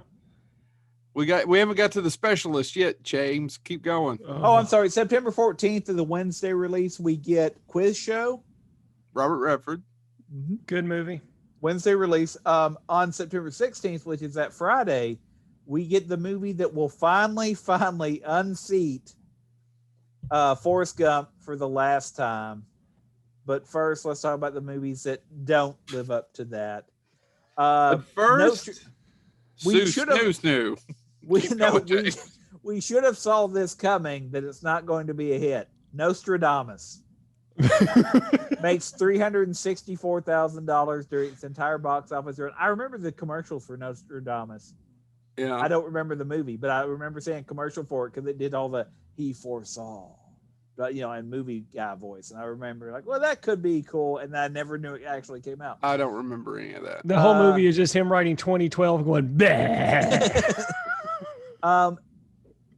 Nostradamus, like I said, made $364,000, making $3 million during its entire theatrical run. Princess Caribou. Oh man, that's Phoebe Cates. Making $3,281,000. Blue Sky. No idea. Is that Angelica Houston? I mean, not Angelica Houston. What's her name? Peter Boyle. Blue Sky is about 90 minutes. No, Blue Sky. Jessica Lange and Tommy Jessica Lange. That's the one she won the Oscar for. And Powers Booth. Yeah, you're right. He won the Oscar for it, yeah. And Robin, Chris O'Donnell. Yep. Yeah, okay, so you're right. So Blue Sky, but they're all buried by the film that taught us the most important physics lessons that we've ever learned. Joe, what do we know about the same matter when we time travel?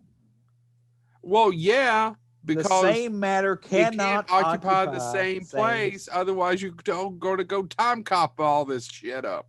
Yep, Time Cop becomes #1 at the box office. As it should. Okay. It will go on to make $102 million. I didn't realize that's actually produced by Sam Raimi. It's directed by Peter Hyams, but it's produced by Sam Raimi. In retrospect, and I felt this when I watched it, it's not a terrible movie, but the third act is pretty bad. Oh yeah, as I recall. Does that sound about right? Yeah, it sounds about right. Okay, but it has. It's not Jean-Claude Van Damme's not the best. Ron Silver is great in that movie. Oh yeah, Ron Silver is great. Ron Silver is the reason why the movie works. All right, you got anything, Sarah Chad? Too. Oh yeah, I've got a few. September 14th, Cyber Tracker, which you will find in 3 weeks. We have 2 gentlemen Don the Dragon Wilson films. How can we fit those in? How does he find the time? And then September 15th, we had Flashfire, starring Billy Zane and Lou Gossett Jr. And then September 15th, we ended with Deceptions 2, Edge of Deception. I don't remember Deceptions 1. It's Muriel Hemingway. That's all you need to know. That's all I need to know. Let's go, If boys. only they got Billy Zane with her, I would have watched it. If only. If only. So many missed opportunities, I suppose. Okay, so the next weekend is loaded. September 23rd. I'll start from the bottom and go to the top. This has one of James's favorite movies in it. Making $161,000 and being lines that Joe would have said while watching Camp Nowhere. The romantic comedy, Sleep With Me. I never asked her to sleep. I never said that. I don't, by the way, know anything about What is that you say, James? Cheese, egg, crackers? I never asked her to sleep. Hold on. Here, I'll quote Minnie Mouse. Buttons and bows? I never asked her to sleep. Sleep With Me, by the way, if you're really interested, would be one of those great films. Oh, if you're really interested in sleeping, by the way, please write us at Bonehead Weekly. It was directed by Rory Kelly and starred Meg Tilly, Eric Stoltz, and Craig Sheffer. Craig Sheffer, who was Sarah Joseph and Frank are BFFs. So there you go. I'm not going to go into any more detail. Thank you. Sleep With Me made $161,000. We then jumped to the other film, the next film on the list, Le Colonel Chabert, made $238,000. Boy's Life made $253,000. With a young Leonardo DiCaprio and Robert De Niro. Based on the magazine. I knew he was going to say it. I somehow knew. It's all about trying to camp. God, that mustard jar scene, man, still messes with me. Exotica makes $5 million. Anybody know anything about Exotica? I do have not. A question about I it. remember the name, but I don't remember the movie.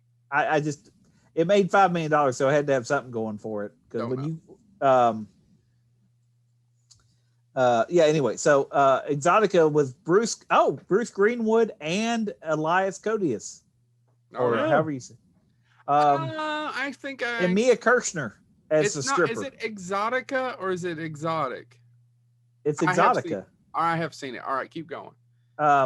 Directed by Adam Egoyan. Anyway, so Exotica, and then that is beat out by Terminal Velocity.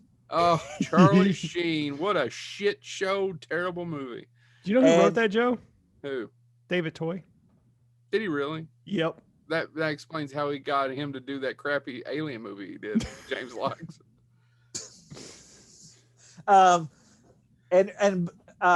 was 2 of those jumping ones. He had one and Wesley Snipes had one that's going to come out in another month or 2, right? Yeah, Drop Zone. Drop Zone. You know what movie also comes out this weekend, though, that will never, ever, ever, ever hit #1 because Time Cop is still #1 at the box office this week? a crap fest called the Shawshank Redemption. I'm being sarcastic. Please don't write me hate mail. But the Shawshank Redemption, this is the weekend it comes out and never hits number one because Time Cop holds on to number one for its second week. Shawshank bombed and then it was snubbed. Let's talk about Shawshank for a minute. It was lucky enough to get a couple of Academy Award nominations, but everyone loves that movie. At the end of the day, it's a modern. I mean, it's like The Wizard of Oz, and it's a modern day classic. It's that later on, nobody went to see it, and now it's popular. And a lot of that has to do with it's a good movie and because of TNT. But keep going. Okay, I was going to say, is it because of TNT? But yes, it is an amazing film. Well, they wouldn't show it if people didn't watch it. So that's always my counter argument to it. I have never met one soul who said they hated Shawshank. No, it plays for all. It's Frank Darabont's. It's not his directorial debut, but it's a fine film.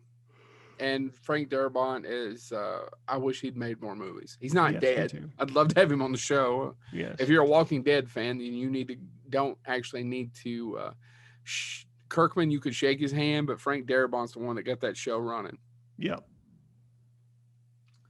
All right. You got anything, Chad? September 23rd, the only movie you didn't mention was It Runs in the Family, which was directed by Bob Clark. Oh. Well, did that actually get a theatrical release in the States? I think it did. Because it stars Mary Steenburgen and Charles Grodin. They replaced, I can't remember her name, and the Kolchak. I forgot Darren McGavin's name. McGavin. I forgot Darren McGavin's name. Now, that also known as Millennium's dad. May I talk about that for a second? So I'm a huge Christmas Story fan. I like Bob Clark. People forget about Bob Clark's Black Christmas. It's actually a really good horror film. Now, that being said, he finally got to do a sequel to this. Of course, everybody's older. Ralphie's not the same, whatnot. No one ever talks about this movie. I actually don't think this movie's bad in any way, shape, or form. Problem is it's not the same actors, and it doesn't have a lot of the same magic, and it's the same director. Gene Shepard still does the voiceover. It's still based on Gene Shepard's stories. It was originally titled A Christmas Story, and it depends on where it was released throughout the world, whether it's a a summer story. I'm so sorry. It was originally titled A Summer Story, and it depends on where you got it in the world, whether you got It Runs in the Family or A Summer Story. I've always heard of it as A Summer Story, but it was dropped and it never got any kind of promotion. But I don't know if you've two ever seen it. I'd actually never seen it till a few years ago.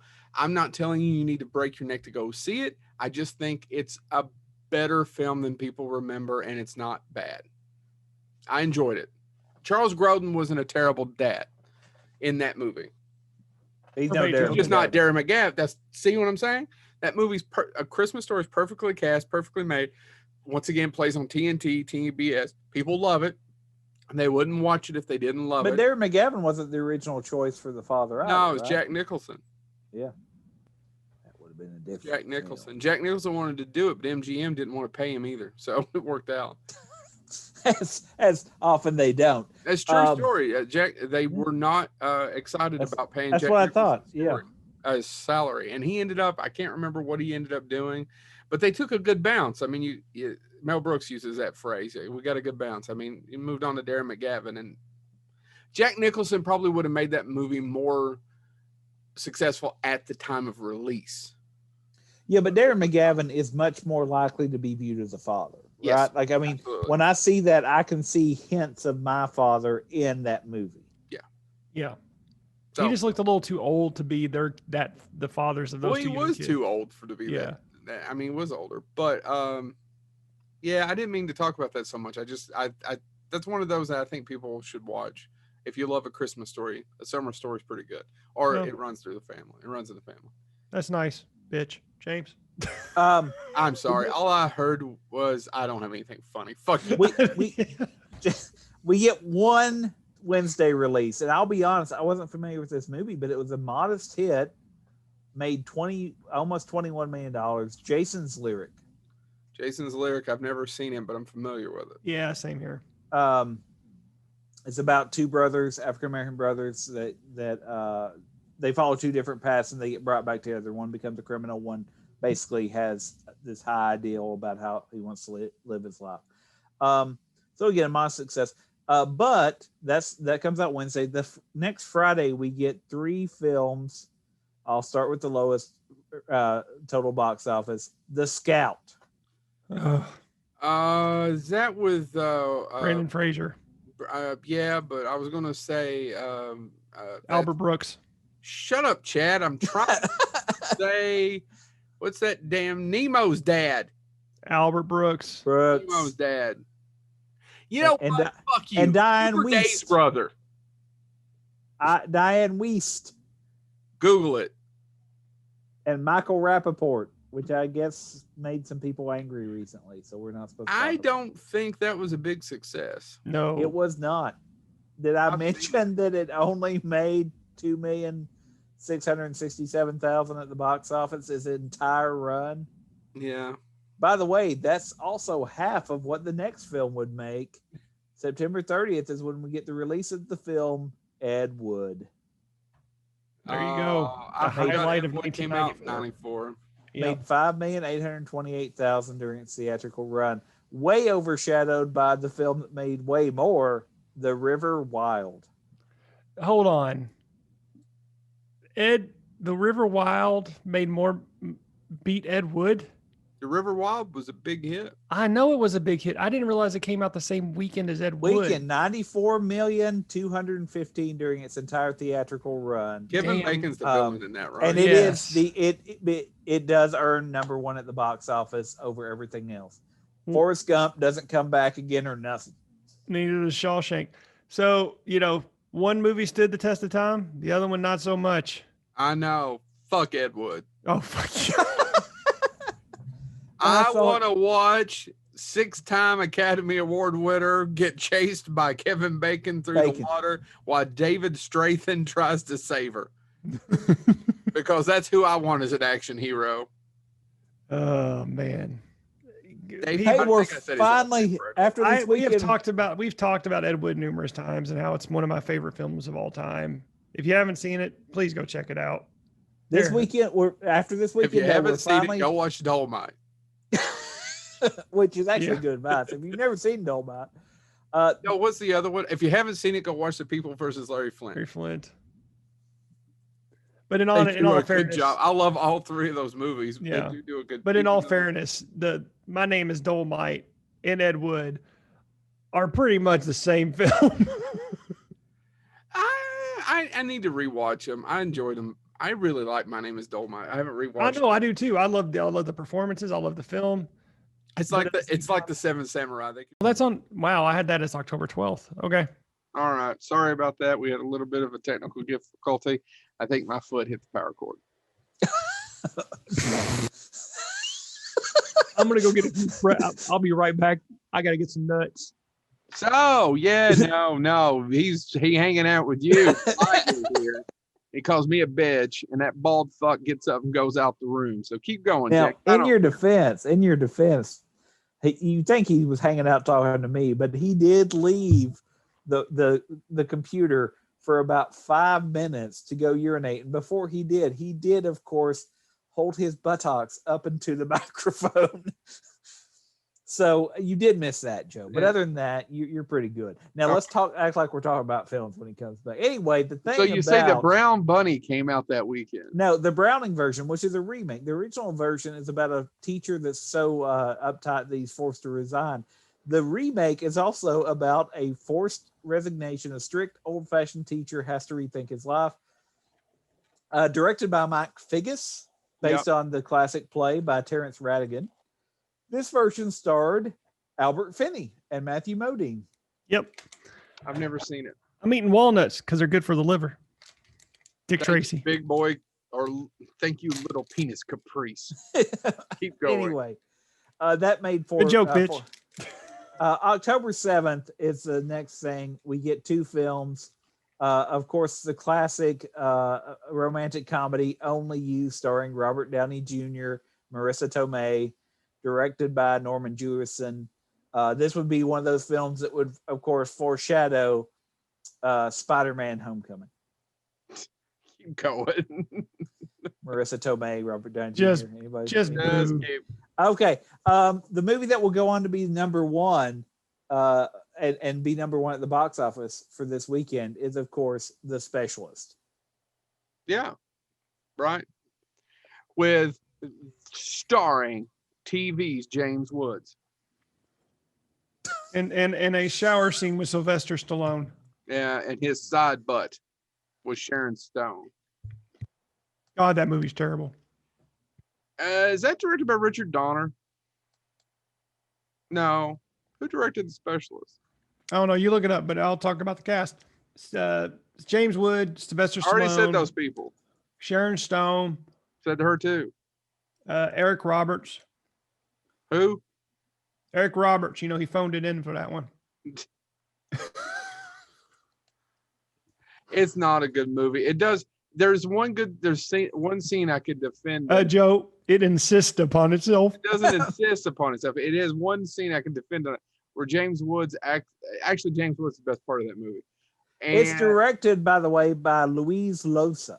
so nobody. No offense to Louise Loza. Nobody I know off the top of my head. Where James Woods blows up and then blows up over here and then blows up. He bounces over the room as he's blowing up. He's kind of a bad guy. Yeah, you know Louise Loza. Movie. What? Luis Loza directed all sorts of movies you know and love. He directed Anaconda. Don't want none. None. Damn it. He also directed Crime Zone in 1988 and The Feast of the Goat in 2005. You love Feast of the Goat. So Anaconda's his best movie. Sound like it. Anyway, At least Anaconda's fun. The Specialist is not fun. Yeah, and then The Specialist doesn't have a regurgitated John Voight. That'd be the third movie that dealt with bombs. I thought he was going to say, that's the third movie that had a regurgitated John Voight. No, but that, you know how things. he looked partially chewed in. That is the third freaking movie that had dealing with bomb experts. Blown away. Blown Away. Speed deals with somebody. And Yeah, bomb. that's true. It's the third one. Keep going.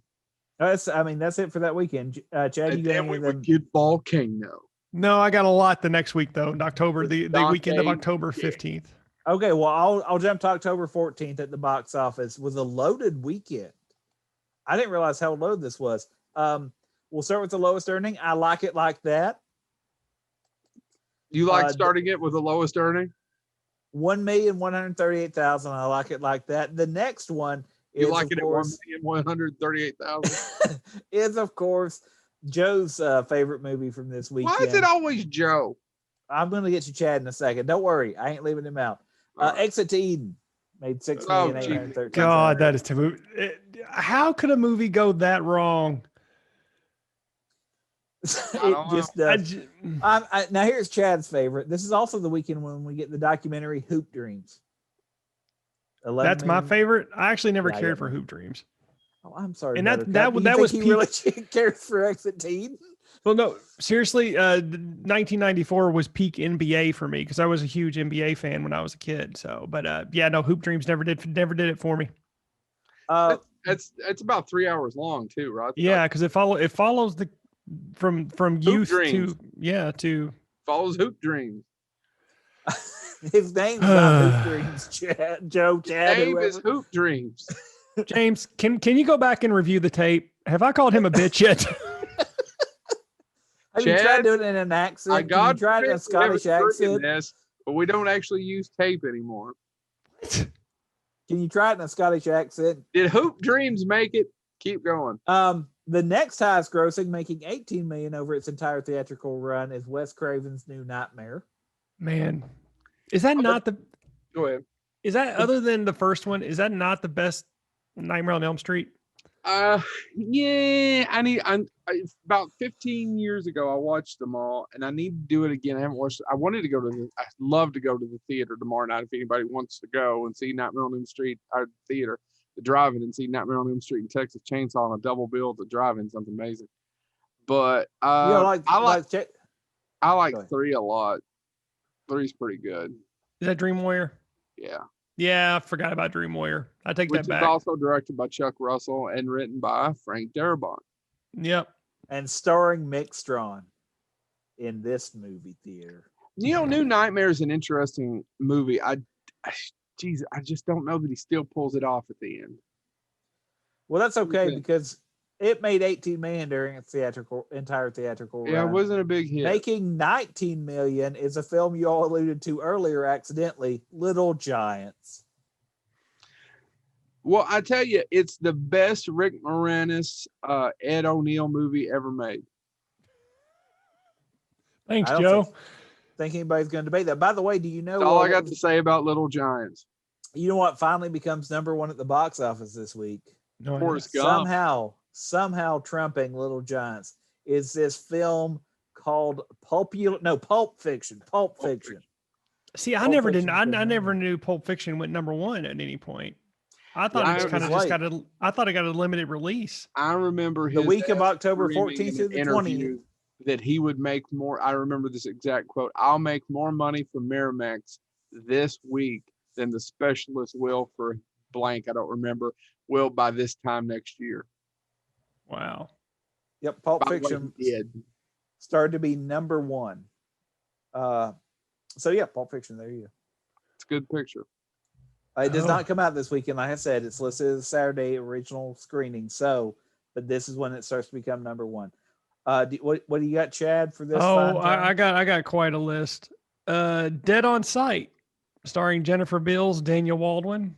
Daniel Baldwin. It's late. It is after midnight for you all.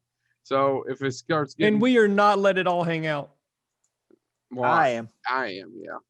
And the great Kurtwood Smith stars in this movie. It's about a woman has visions of a serial killer called the Clock Killer.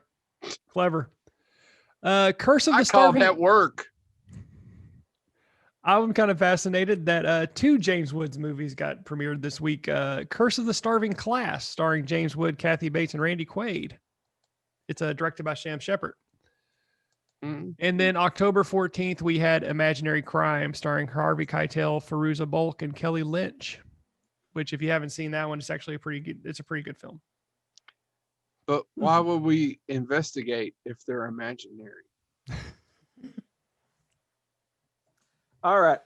I got no comment to that. James, the next week is exciting for me. The plot is over. Let's go on to the real crimes. 3 Wednesday releases this week. Yes. You ready? Yes.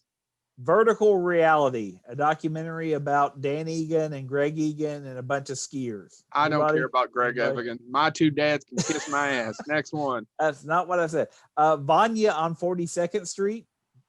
Which is based on a play by David Mamet. Oh, there you go.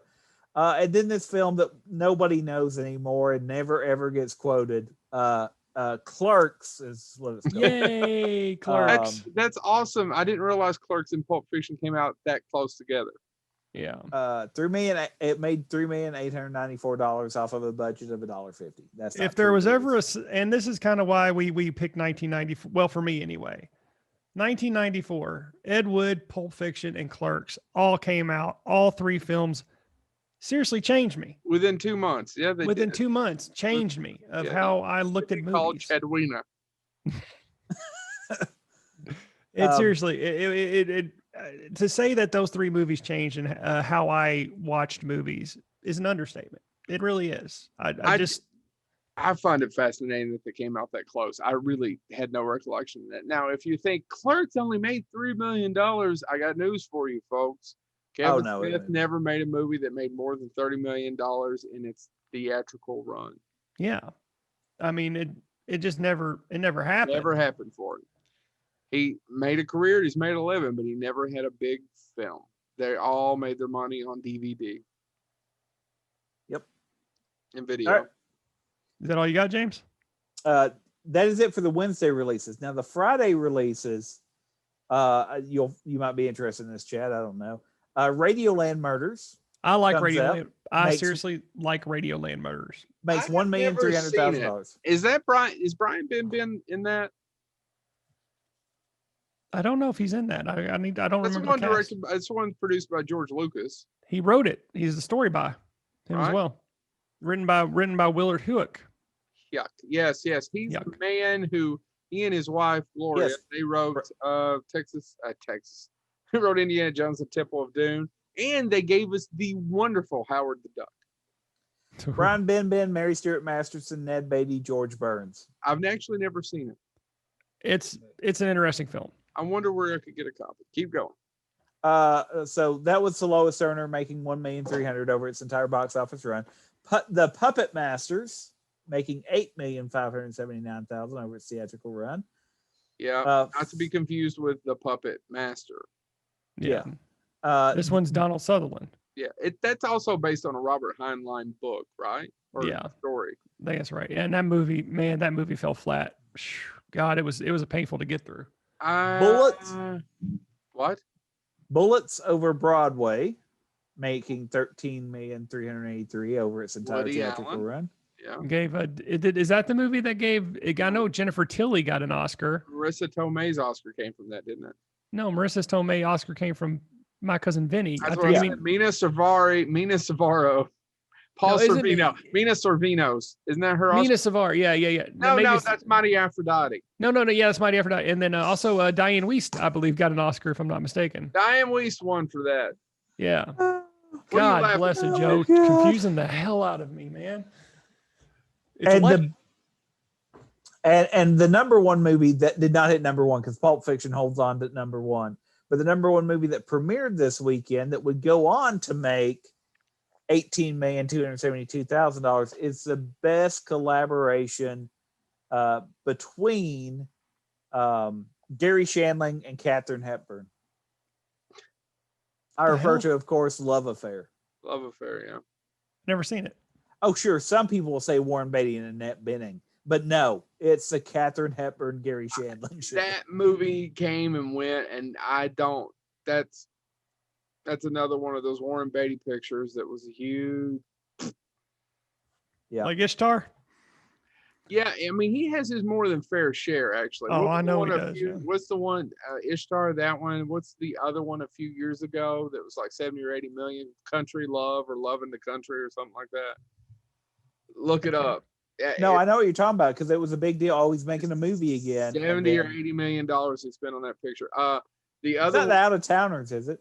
Something like Out of Towners is Steve Martin. Yeah, it's and then What Planet Are You From? Which is at Gary Shandling. That's not actually, but Gary Shandling. But actually, I kind of like that movie. But that was I do too. But yeah, it's man. Get on top of that penis. All right, next. Okay, you got anything, Chad? I've got a couple. Okay. So proving that sometimes sequels do not improve on the original, Guyver 2 Dark Hero was released. Man, it's a terrible movie, you all. I'm still reeling over Mark Hamill's leg just kind of splitting open in that one scene. Yeah, and it doesn't have the star power that Mark Hamill in Guyver 2. This movie is so low budget. How low budget is it? Oh my God. So Guyver, one of his main things is he has these two big blades shoot out of his forearms. You can literally tell they are rubber as he runs. They're just flopping in the wind. That's how low budget. And then of course, we haven't, it's 1994. We have not had a Tromaville film yet. So we now have Class of Nukem High Part 3, The Good, the Bad, and the Subhumanoid, released on October 20th. Huh. Well, there you go. Yeah. Screw you both. I've never seen it. Yeah, go. Because I can't wait for this week. We get one Wednesday release, and that's The Last Seduction. Anybody Last Seduction? Good. Directed by John Dahl. Peter Berg, Bill Pullman, Linda Fiorentino. Yeah, Linda Fiorentino. I remember there's a scene and I remember where he says he has a big dick and they're at the table and she puts his hand down on his pants to check and then comes back up and smells her fingers. Oh God, I'd forgotten about that scene, Joe. Damn it. But at the time it stuck with me, and now at 42, it's such a perfect, like she's being a man. Yeah. I like that. Sorry, I just like the turn. I really forgot about that scene, and it's going to be stuck in my head for a while. Thanks. Yep. She smells her fingers after touching Peter Berg's dick. There you go. All right. So that came out on Wednesday. On Friday, and starting with the lowest earner, we get Drop Squad, which stars Eric LaSalle, Vondi Curtis Hall, Ving Rhames. It's a political satire about an underground militant group that kidnaps African Americans who have sold out their race. Huh. Maybe time for a remake of that. Did they pick up an attorney general? Oh, I wasn't going to say that. Silent Fall comes out this weekend. Is that with Richard Dreyfuss? I don't know. I think that is Richard Dreyfuss, and he's like a psychiatrist. It is an odd little movie, and it's a kind of a dark film. Yeah, Silent Fall. Yep, with Linda Hamilton. You're right. Yep, and John Lithgow. Yep. Having seen the murder of his parents, an autistic youth is sent to therapy with Dr. Richard Dreyfuss. It's not the name. And Dr. Richard Dreyfuss tries to talk with the silent child about what he saw. It has a really bleak ending, guys, if you ever get a chance to watch it. I remember this movie was supposed to do so well and did not. Squanto, A Warrior's Tale. Yeah. They took us to that, and all I can remember is it's an obnoxious kid of mine screaming the whole time when we're like the school took us to see it. And screaming squat hole. What? Repeatedly. Instead of screaming squat, I would say his name, but I mean I don't want to get sued later. I don't know. I'm sure he's dead from drugs. I shouldn't say. I'm sure. I mean, there's a likelihood he is though. Squat hole. Over and over. Did anyone laugh? That doesn't matter. I just did, so maybe I'm part of the problem. I mean, it's not so much that he's in squat hole as much as that 40 years later, 26 years later, I remember him screaming squat hole. Now I'm laughing. I can't stop giggling. A movie that I saw repeatedly. A movie I saw repeatedly on Comedy Central because I guess it was cheap to get because it only made $6 million at the box office. The Road to Wellville. Which has one good scene. And is it with Nick Harvey and Bridget Fonda? Yeah. The movie that came mainly out. Bridget Fonda. The movie that came out and totally owned and became #1 at the box office. The best James Spader goes through a portal film. Stargate. I saw that at the theater with Tom Cody. Cody is a good friend of mine. I can't tell you a quick story. He's the one that said that. Squanto. No, he wasn't. I'm not going to say that guy's name. Not his whole name. Bill. I seriously think he made bad stuff. I'm not exaggerating. Oh, so old John, you think kicked the bucket?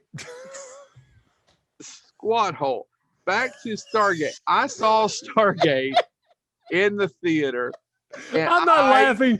I am not laughing at that. I am laughing at the fact that James cannot stop laughing. I actually think Squad Hole's funny now too, now that I've said it out loud 4 times. I sat in the theater for Stargate and was blown away. I went that weekend. You guys remember Siskel and Ebert? No. All right. I was like, oh my God, they're going to love Stargate. And they ripped Stargate for 20 minutes. I was like, okay, yeah, I get what they're saying. Cut to 6 months later, whenever it finally came out on video, I rented it, couldn't wait, watched it, and went, what the fuck? I thought this was awesome. God, it's a good movie. It's a completely different, it's kind of like Gravity or Avatar. If you saw it in a theater and the right experience, it's not the same at home. Right. I don't know that it's a good movie. I enjoy parts. You know what it needed, Joe, and seriously, what Stargate it was cool. Needed? I guess to say it was cool on the big screen with the effects. I'd never seen anything quite like that. It was different. We all know what it needed, I saw it James. in video, and just it was like it needed MacGyver. Isn't it MacGyver? It needed MacGyver. We both made the same joke. You put MacGyver in, it'll run. I've never watched the series, so I don't know. There are a lot of, and by the way, I say this as a Star Trek fan, there's a lot of Stargate series fans that still talk about, because I think they're working on another spinoff. Yeah. And they're talking about how, Stargate's coming back again. And I'm like, it has become kind of a Star Trek thing where we're getting new iterations every 5-6 years. So and more power honestly, to it. if it hadn't been for Stargate, that was their hit, and they went on the next year to give us one of the biggest alien invasion films of all time, Independence Day. Yep. As Roland Emmerich and Dean Devlin's, the same people gave us Stargate.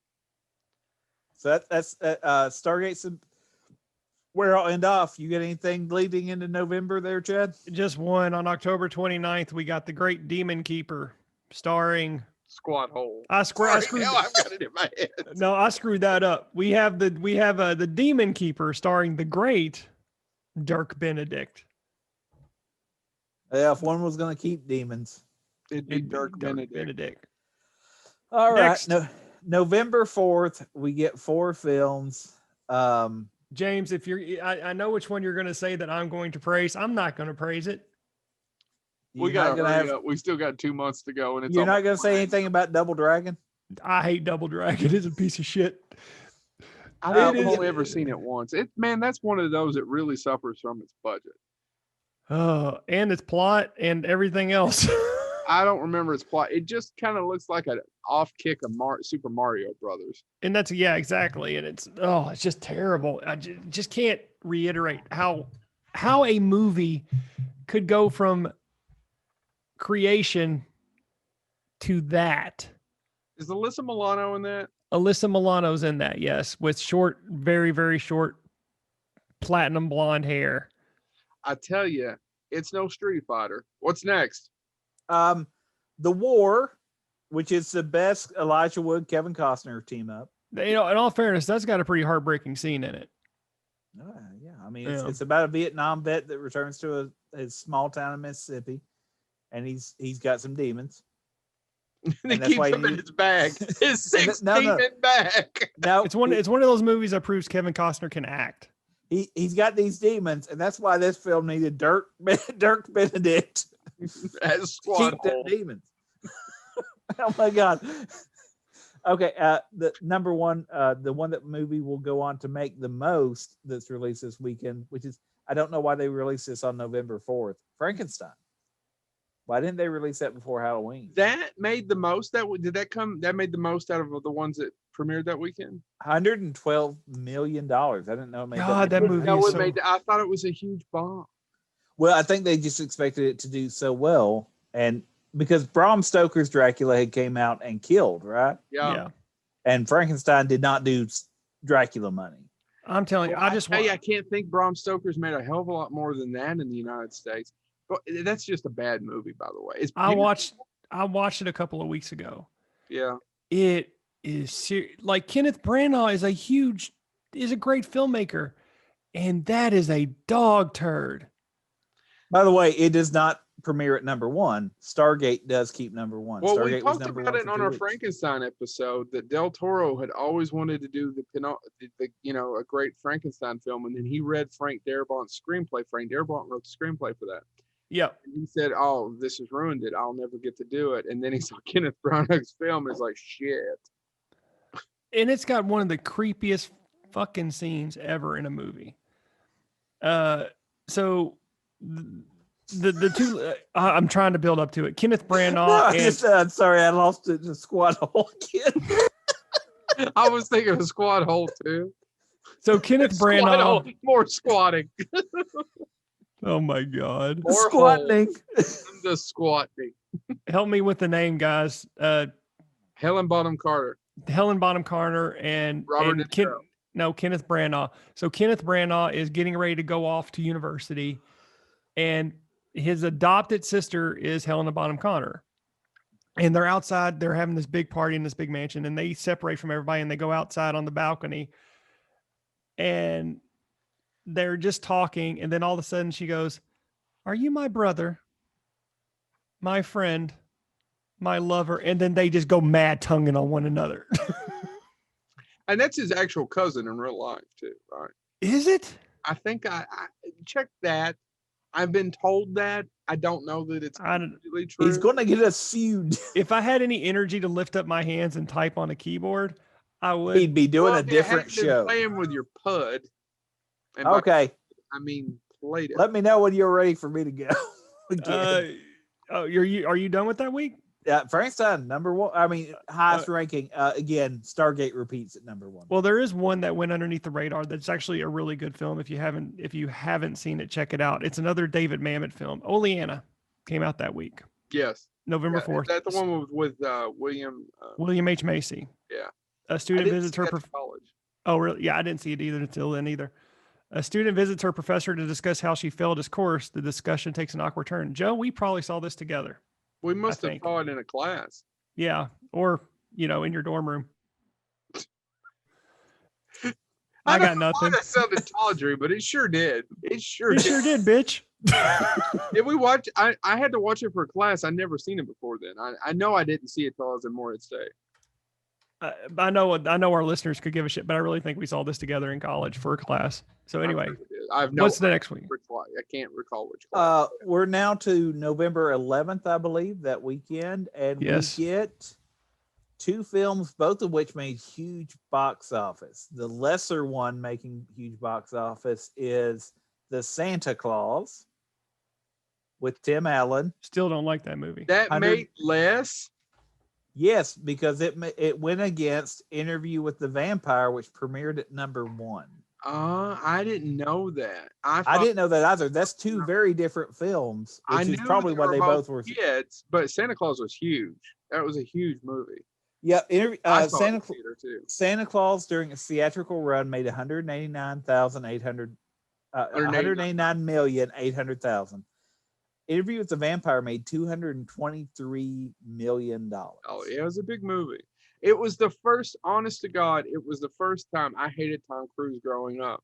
And then Interview with a Vampire changed my opinion of it. When he picks, and I've said it before on the show, when he picked up that rat and ripped out its throat on screen, I thought, well, all right, he's trying to act. I know that sounds stupid, but he's not just Maverick. You know what I mean? He's trying something different. Me and Joe had the same experience with Tom Cruise. Yeah. So, because I hate it. Was he in the dorm room too? Well, no, I hated it. It was a Scientology thing. I legitimately hated Tom Cruise. I do. And to this day, he still is not. I'm not a big fan of Tom Cruise, but Interview with the Vampire changed my opinion on him. And in his defense, Anne Rice shit all over him. And in her defense, when she saw the movie, came out and said, I was completely wrong. He was fantastic. Who did she want for that role? I can't remember, Joe. Always wanted Blind Fury Rutger Hauer. That's right. Forgot. Okay. It all goes back to Rutger Hauer. That's true, though. Google it. She wanted, but even she knew that he was getting too old, that they thought he might probably too old to play Lestat. But yeah, that movie, that's directed by Neil Jordan, right? He was hot off of The Crying Game and got that gig for Geffen. I think Geffen. And ends with Guns N' Roses cover of Sympathy for the Devil. It's actually a really good cover. It's a little bit more of a. It's a good cover. I like it. It's a great ending. That movie's got a great ending. Yeah, it's effective. Yeah, it's a great ending. Okay. Actually, the only flaw in that movie is that Tom Cruise really isn't the star, but is. Yeah, it's Christian Slater. We all know that. Keep going, James. That's it. I mean, that's it for that weekend. You got anything, Chad? Oh, I've got 2 great hits. November 11th, we saw Great Moments in Aviation, starring Vanessa Redgrave, John Hurt, and Jonathan Pryce. And then November 9th, we have Replicator, spelled with a K for some reason. I have no idea. Because the replications are imperfect. It is a direct ripoff of Terminator. All right. Next. We get one Wednesday release that only made 5,438,000. Heavenly Creatures. This is a big week, by the way, I want to say. Yeah, November 18th. And I'm shocked at actually what came out #1. And this is me saying I'm shocked that it came out #1.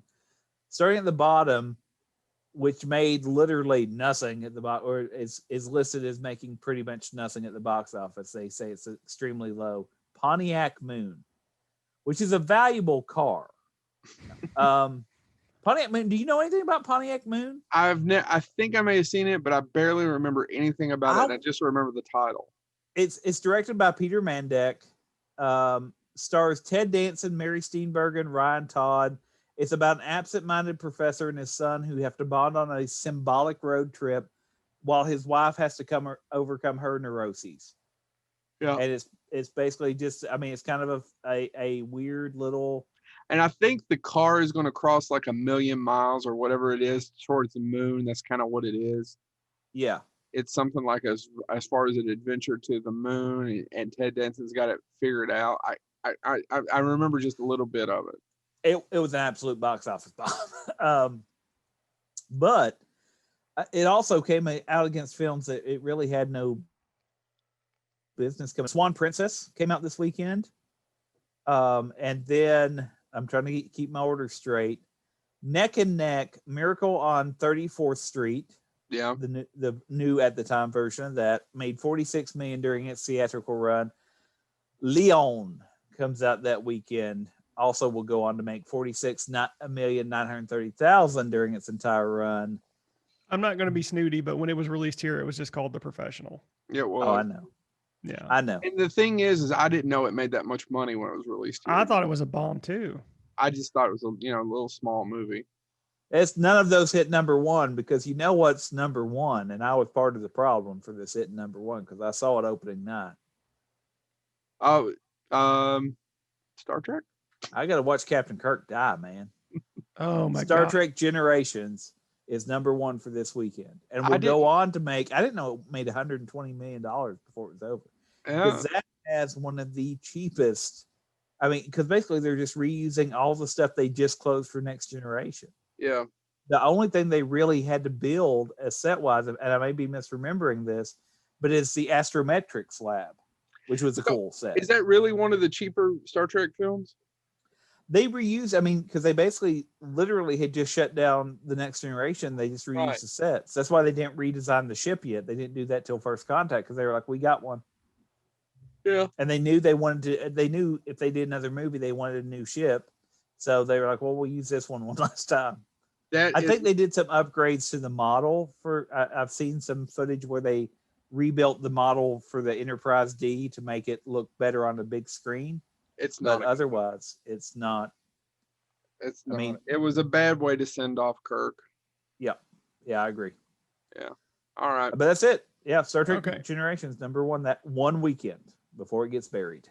So November 14th, we have Death Machine. I have seen it.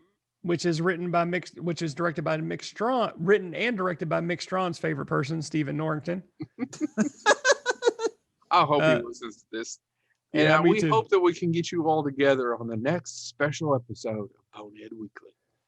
Preferably our Halloween episode. Wait, Brad Dourif's in that.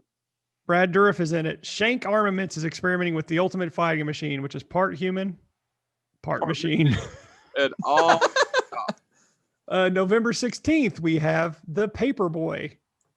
I got to read the description of this one, guys. A homicidal 12-year-old paperboy becomes obsessed with a woman and her daughter next door, and he'll do anything to make his fantasy of the perfect family come alive. Never seen it. So he becomes really efficient at delivering newspapers and wins them over by his efficiency? Yeah, I don't think that. Paper cuts galore, gentlemen. There has to be a paper cut scene in this, right? I'm assuming. I have no idea, man. I can't. If not, missed opportunity. Yeah. November 16th, we got Watchers 3. Still watching. Based on a Dean Koontz novel, starring the great and forgotten Winghauser. Oh, that's not the one with Mark, the Beastmaster? No. And I got to read it again. I'm reading the plot because I have to.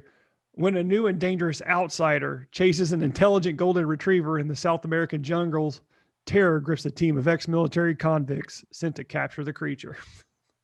Oh my God! If you've ever seen Watchers, even the original with Corey Feldman, Haim, whichever one's dead now, that'd be Haim, and Michael soon to be Feldman. It's not a good movie. Harsh, no. And then of course November 17th, Project Shadow Chaser 2. I think I've actually seen Project Shadow Chaser. Still shadow chasing. What do we got for the next week, James? Okay, so next weekend. Are we in December? No, almost. No, this is November 23rd. Hold on, Joe. We're getting there. I'm excited about November 23rd. November 23rd, we get 4 films. The lowest one, making only $2 million, is Mrs. Parker and the Vicious Circle, which sounds like it could be an adult film. Does anybody know anything about this film? I saw it a long time ago. I'm with Chad. It's a period piece. Yeah. Which goes back to our Mincy's earlier. Keep going. The last probably huge Macaulay Culkin release, probably The Page Master, only made $12 million. Yeah. A Low Down Dirty Shame. I like A Low Down Dirty Shame. I like the scene in it where he's getting ready after that's Keenan Ivory, right? Written and directed by Keenan Ivory Wayans. Yeah, it's another one of his odes to blaxploitation films. It uses one of my favorite disco songs when he's getting ready. At the beginning of the movie? No, it's at the end. Okay. When he's going to kick ass after he kind of shaves his head and gets into that. You know what I'm talking about? Yeah. You know what? It's probably a better film then, but this film made more money and was the number one as far as its total theatrical release. Junior came out this weekend, went on to make $108 million. Junior actually made it to number one. It did not make it to number one. Number one, actually, that's a good point, Chad. You know what was number one overall? No. It finally got out under the shadow of Interview with a Vampire, and Santa Claus hit number one. Well, that's because it was Thanksgiving, so people get. I saw Santa Claus in the theater. I'm surprised neither one of you all did. I think I took my younger sister to see it, so I would have been in the theater. I would have been 14. She would have been 8. I think I took my younger sister to see it. In defense of Santa Claus, I know Chad shit on it, but at the time it was Tim Allen was big, Home Improvement was big.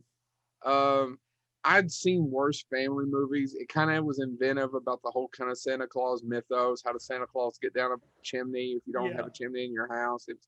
I enjoyed it at the time. I doubt that I would enjoy it so much now. You know what it's missing, though? What it really is missing is a scene. It's better than Jingle All the Way. Oh yeah, it's better than Jingle All the Way, but it needs a scene. It needs a scene where somebody has to deliver a truckload of snakes.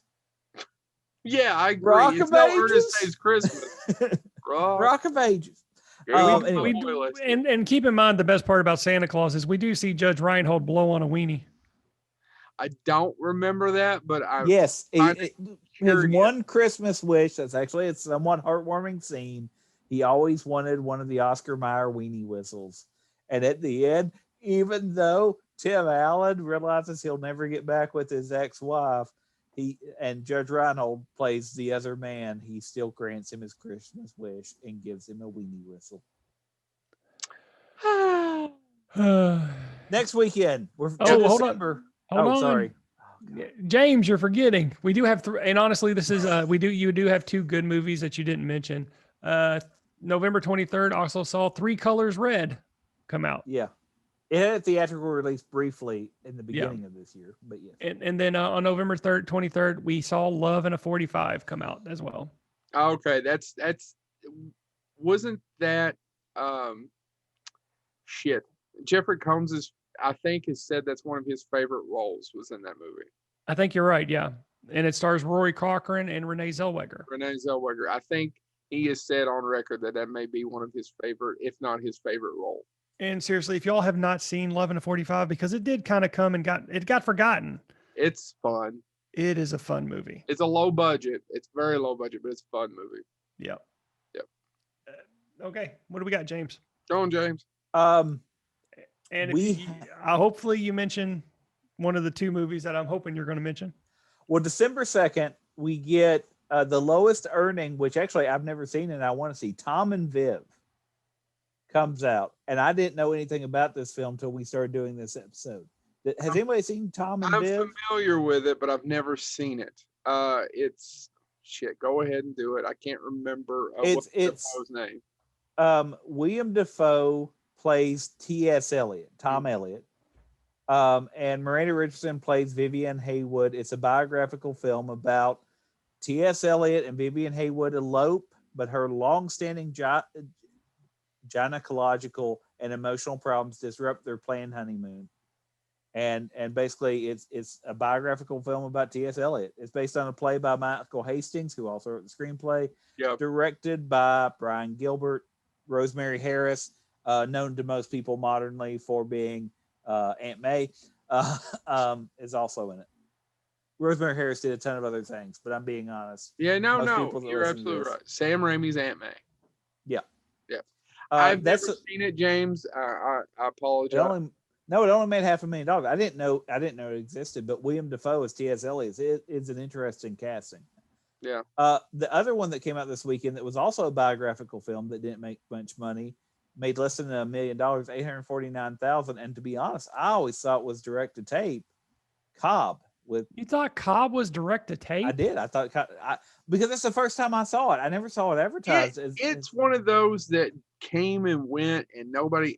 And what's funny is that his head was shaved. I think Tommy Lee's head was shaved for Cobb when he accepted his Best Supporting Actor for The Fugitive Oscar. Do you guys remember this? No, I don't remember. No. I think Google it, because he got up there and he actually, I would have had the same problem. He said, I'm not bald. Shaved. But I'm shocked Cobb only made less than $1 million during its entire theatrical run. I knew it was a bomb, but man, it's a good film. Cobb's a problematic. Cobb's a fascinating human being. He was a fascinating human being in life. He is not a lovable figure to put in a movie. As somebody who doesn't know anything about baseball and didn't know anything about Lee J. Cobb, that's not even. I'll forget it. Screw you, people. Cobb. I know. I was being the Georgia Peach, making a joke about 12 Angry Men. Lee J. Cobb. Anyway, James, Joe, shut up. James, was that a joke? No, it wasn't funny. It's funny to me. Fuck you, people. Now I'll say whatever my bitch ass wants. Now, it's not. It's great acting, but it's just not a movie you want to sit through. No, it's painful. Ty Cobb and obviously it's set when Ty Cobb is older. He's more or less dying, but Ty Cobb as a baseball player, because I grew up loving baseball, and the only figure I love Nolan Ryan, but they used to have these classic prints, and one of them was of Ty Cobb, and I always wanted it because it's Ty Cobb after he sharpened the spikes on his shoes. And he slid feet first, and they have the photo of it, and they blew it up into a painting. And it used to actually be sold at Bed Bath & Beyond, and it's the only time I ever saw anything at Bed Bath & Beyond that I went, yeah, I want that. But anyway, I never got it. So if anybody wants to send that to me, no. Obviously never looked through their candle collection. Next. The number one movie, though, and this is what I was beat Cobb because making only $6 million during its theatrical run, but being the top earner that was a new release this weekend. By the way, Santa Claus would repeat at number one. Trapped in Paradise. An enjoyable bad movie. You find that enjoyable? I like scenes in it. Damn, Joe. It's been don't talk. I like scenes in it. Dude, shut up. Don't ever talk to me about Cabin Boy again. I didn't realize you were going to be this adamant or this passionate about Trapped in Paradise. Honestly, I may have agreed with you. Seriously, I may have agreed with you until I watched it last year. That movie is terrible. Just absolutely painful to watch.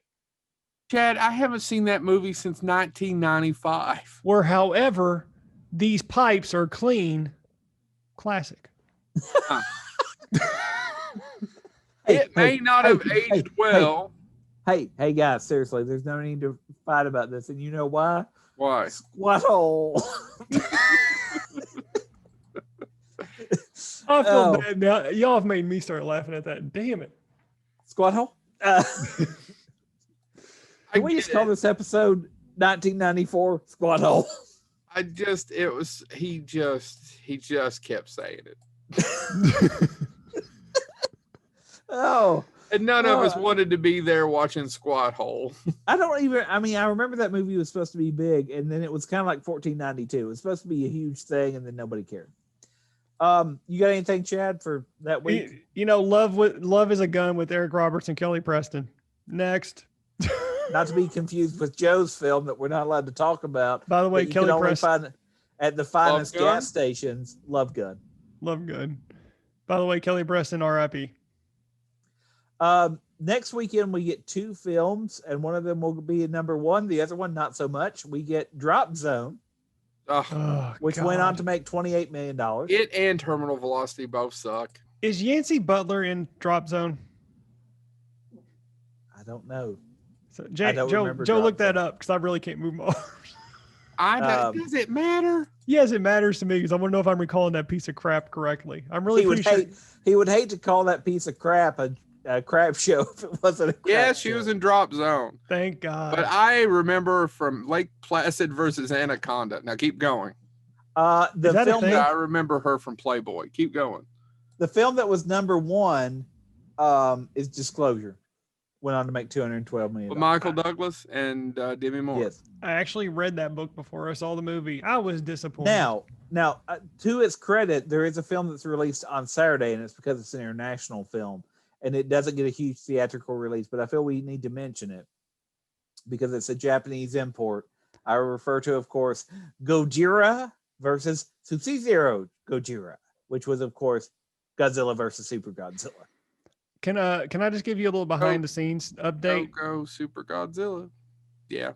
My new puppy dog is laying next to me at my feet, and she just cracked the hardest fart, and my eyes are burning, and I can't keep them open. Do you have anything to add to this weekend? Seriously, no, the dog fart, dude. Do you have anything to add to this? Yeah, Magic Kid 2, directed by Stephen Furst, came out on First directed something. Yeah. He also directed Baby Huey. I met him before while he was directing Baby Huey. I don't have anything else to say about that, but look it up. He directed. Yeah, no, I don't need to go into the specifics of Magic Kid 2, other than I just wanted to, because it was directed by Stephen First. I can't talk seriously. This. Well, you're not first. You're second. James, next weekend. Okay. Let's get through 1994 while Chad gags on his dog's poop. We get one Wednesday release, and all I've got to do, Joe will be able to guess it because it's like a tay in the wind, which is one of my favorite underplayed Bob and Tom things. They did and I should realize it had to come out in 1994. They did a crossover where Forrest Gump is supposed to be dating Nell. And it's, Forrest, you like Tay in the Wind. And I don't remember anything else about the skit other than Tay in the Wind. Is Liam Neeson in that, guys? Watch as a teenager. Yeah, Liam Neeson's in that. That's hard to watch as a teenager. I can't imagine as a 40-year-old man it'd be any easier. But yeah, Nell, which was, an award-winning film, did not get to number one ever. Because Nell comes out on the Wednesday, but on Friday, we get 4 films. One makes $9,748,000. Immortal Beloved. Speechless comes out and makes $20 million. But What Buries Them All, and will be the number one movie. Speechless. That's the Gina Davis, Michael Keane. Yeah.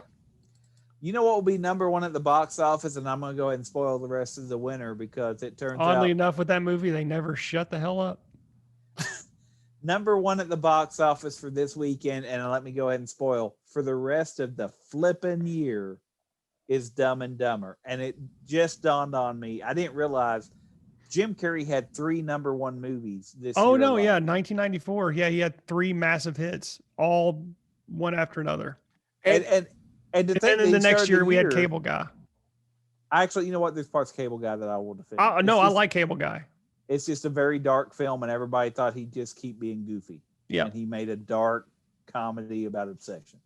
But yeah, it's funny to me that I can remember when Ace Ventura came out and it was a hit. Everybody was like, "Oh, will he be a one-hit wonder?" And now to look at this and be like, Ace Ventura, Mask, and then Dumb and Dumber. And Dumb and Dumber, of course, went on to earn almost $250 million. So I was not a fan of the other 2 pictures. Oddly enough, I saw this one in the theater and absolutely laughed my ass off. Loved it. Yep. So I got on the Jim Carrey bandwagon with Dumb and Dumber. I was not I got on it with Once Bitten, but that's a whole other conversation. By the way, I want to bring this up because it's one of my favorite stories. Jeff Daniels was talking about how when he got Dumb and Dumber, his parents thought he had finally made it because he was doing it because Jim Carrey, when it was getting ready to come out, and they were, oh my God, Jim Carrey's in all these big films. You're finally going to be in a huge film. Even though he was in Speed that summer. I'm just he said I know. He said in an interview with David Letterman, and his parents were like, "Oh, and we want to go see it and all that stuff." And I forget if it was both his parents or one of them. But anyway, they called him later and went, "Saw your film. So your first huge film, you're on a toilet, some of it." And they said, so his parents referred to it as like the toilet film. So your toilet film's doing well. So a few interesting tidbits about this, and in case you're all wondering, or our audience is wondering. Oh, can we get some tidborts too? I don't want to hear it. Look at your damned paralyzed hands and shut the fuck up now, and die and choke on your dog farts, bitch. Squat hole. Squat hole. So people think that Dumb and Dumber came about because of The Mask, and oh no, they wanted him for that long before, and New Line kept being cheap about paying him. They could have got him for, I think, $700,000 or something less than that. They ended up paying him $7 million. The movie, as I recall, cost $17 million. He was almost half the budget, or a good third of the budget. Yeah. So because they kept putting it off, it kept getting more and more expensive. And I'm pretty sure, and correct me, they wanted someone other than Jeff Daniels, the studio did. And Jeff Daniels ended up only getting paid for that movie about $50,000. Now, I'm sure it helped his career. He ended up getting the Clint Eastwood picture because of Dumb and Dumber, right, James? Where he plays, Billy Nolan. He plays the villain because Clint Eastwood was a huge fan of Dumb and Dumber. That's the reason he cast him in that. We're talking about Bloodwork, right? Bloodwork. He ended up getting that because of that. But which I saw in theaters with some friends of mine, the Punks. You know who I'm talking about. Mm-hmm. But I will never forget walking out of that, and I was like, it's a really good TV movie. It is a good TV movie. Melissa Milton Punk, leaned over to Barnaby, hit her husband, and said, "You owe me a couple Merchant Ivory films for that one." She was not as impressed. Yeah, it is. It's a good TV movie. It's a solid B Clint Eastwood film. Yeah. I mean, it's to me, it's under it. It could have been more, but yes, yeah. I agree. Yeah. But just real quick about that. So I'm often curious. I'd like to know the timeline of when they started shooting and how they got it together and released that quick. Actually, by the way, Joe, you mentioned this real quick. One of the things, I pulled up the trivia real quick. Do you know why Jeff Daniels ended up in the film? Why? You're right. He's not who they wanted. He's not who the studio wanted, I don't think. I don't know. Well, the Farrelly brothers didn't necessarily want him initially either, but it was Jim Carrey that said, no, I want him. Yeah. And it's in order to ensure a no from him, this is where the studio comes in, because the Farrelly brothers went, okay, we'll test him. But the studio said, okay, that's fine. But they intentionally to receive a no from him because they were sure they could get a no if they did this. You're right. They offered him only $50,000 for the role, and he accepted without any hesitation. Yep. Despite the fact Jeff Daniels' agent told him, this movie's going to suck. It'll kill your career. Yep. And it didn't. And I remember his defense of it. And he said it several times. When you see the actor's mask with the smile and the frown or what, I don't know what that's called. I'm sorry. For my thespians out there, they can explain it to me. He said, it's comedy and drama. It's both right there when you look at it. And I thought it was pretty smart. And obviously it's led to 100 other things, but he only made $50,000 for that movie. I don't know if he had any participation in it. I doubt it. Yeah, I don't know. It's low. Anyway, next. So that week, oh, James, are you done with that week? Yeah, Dumb and Dumber comes in. So December 14th, we got to give, again, friend of the show, Peter David, Oblivion was released straight to video. And December 14th also saw Cage 2 starring Lou Ferrigno. I didn't see Cage. Would I miss anything? No, I actually saw Cage. You didn't miss a goddamn thing. Got it. Next month, James, Chad, whoever's talking now. Next week. Were you done with your tidborts?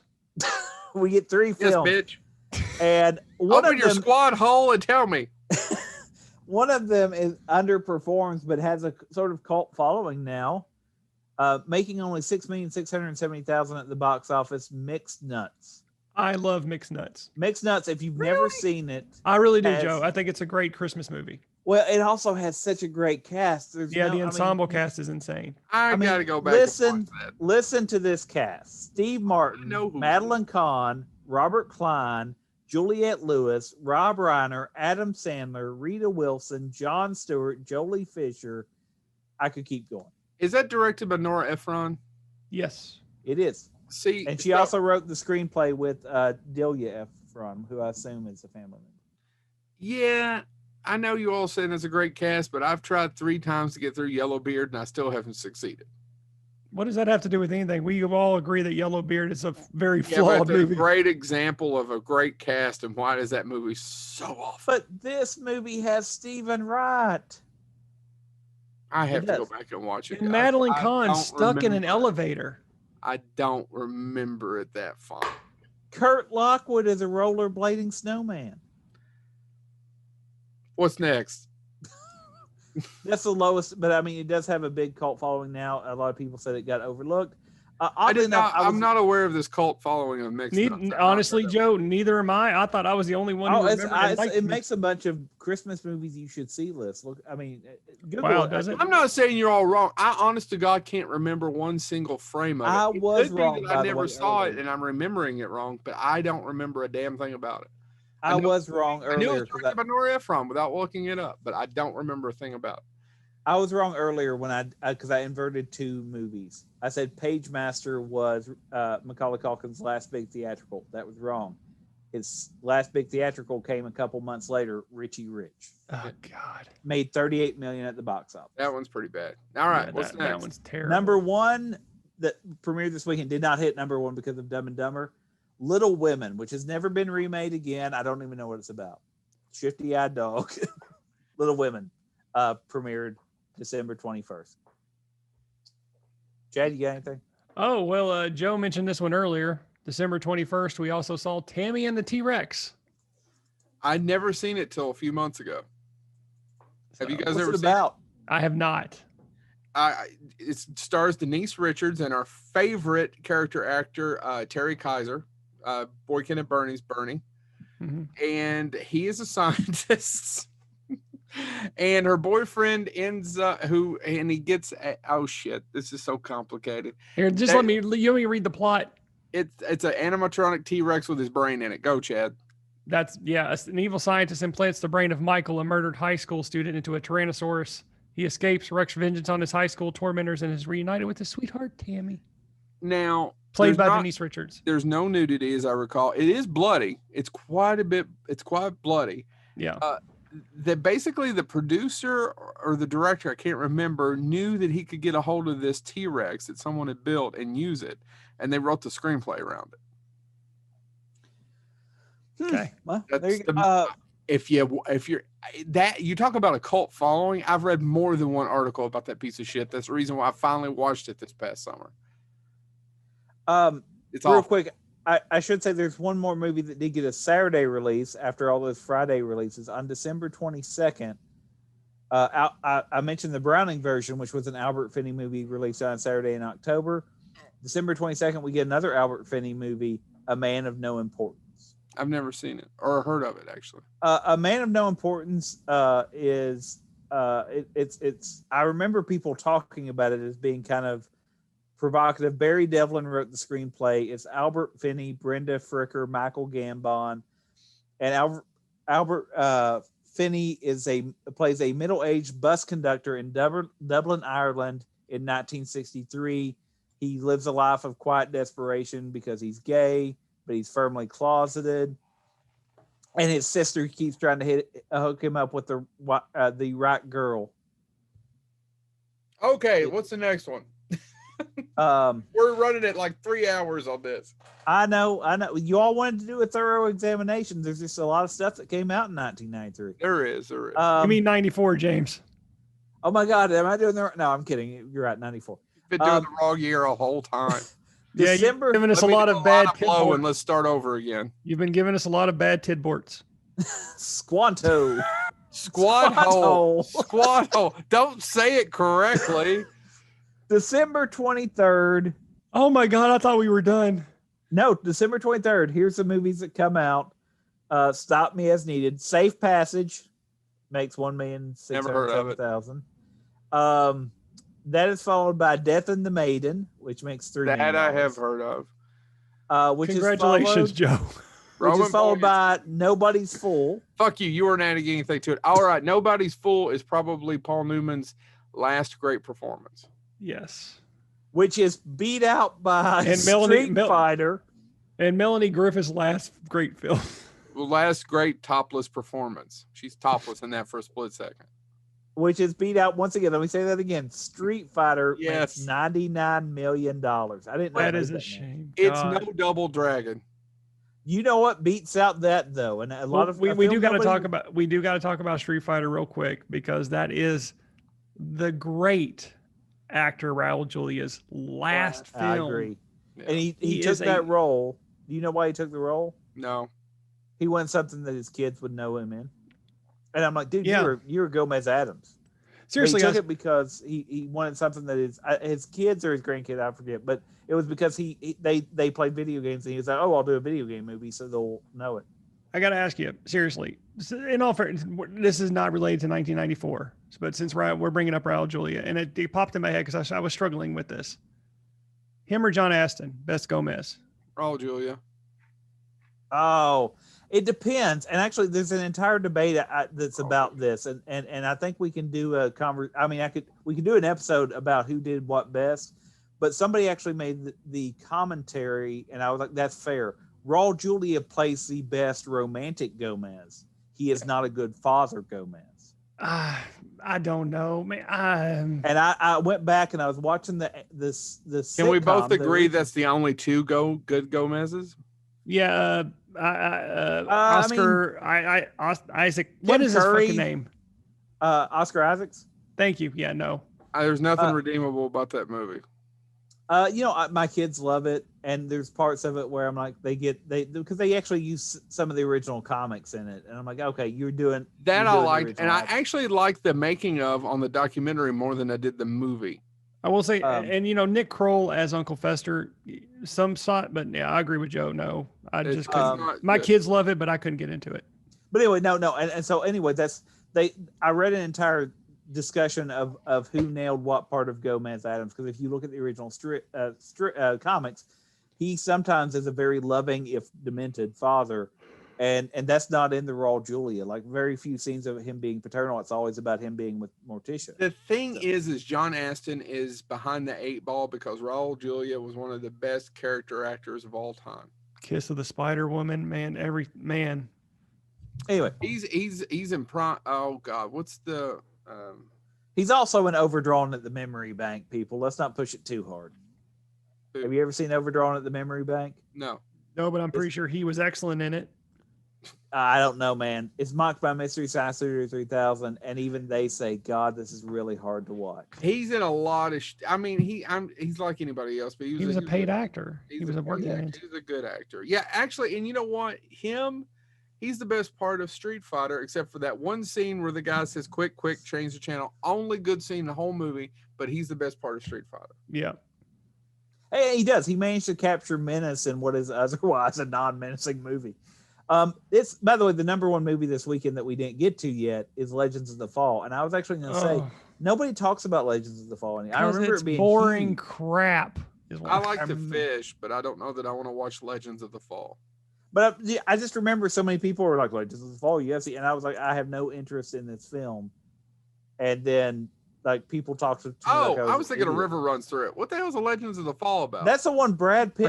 I remember scenes in it where Brad Pitt and Anthony Hopkins. It's got a great cast. But I don't know the plot. I can't tell you the plot. I couldn't tell you the plot either. In the early 1900s, 3 brothers and their father living in the remote wilderness of Montana are affected by betrayal, history, love, nature, and war. I just remember they fight a bear at some point, and Anthony Hopkins is in it, and he's Theo did it better. It's Brad Pitt, Anthony Hopkins, Aidan Quinn, Julie Ormond, Henry Thomas. What? No, Anthony Hopkins and Alec Baldwin did it better. I saw an interview with Alec Baldwin where he and Anthony Hopkins would, I can't remember what famous British actor, they would both just do their impersonations of in between takes. It wasn't Richard Burton. I can't remember. It was James Mason. Maybe it was James Mason. No, it wasn't James Mason, but it was basically, I can't be bothered. They would say it to each other after takes. That's directed, and by the way, we're talking about obviously The Edge, which had both of them in it, but that's directed by Lee Tamahori, right? I don't remember. Who went on to direct some Bond films. One of the best, probably the best Pierce Brosnan Bond film. People think it's Goldeneye, but I prefer that one over Goldeneye. All right, what else we got, James? That's it for that weekend, but we do get the Christmas releases. Do you want me to go ahead and do the Christmas releases? Please. Yeah. All right. The Christmas releases that also follow this up is the forgotten Walter Matthau classic, IQ, where he plays Einstein. I made that joke earlier. Did not realize it was in 1994. That's okay. Pret-a-Porter? I don't know Pret-a-Porter. I'm sorry. What's it about, Joe? I have no idea. It's about 90 minutes. It's about what's his name? The director of McCabe and Mrs. Miller, MASH.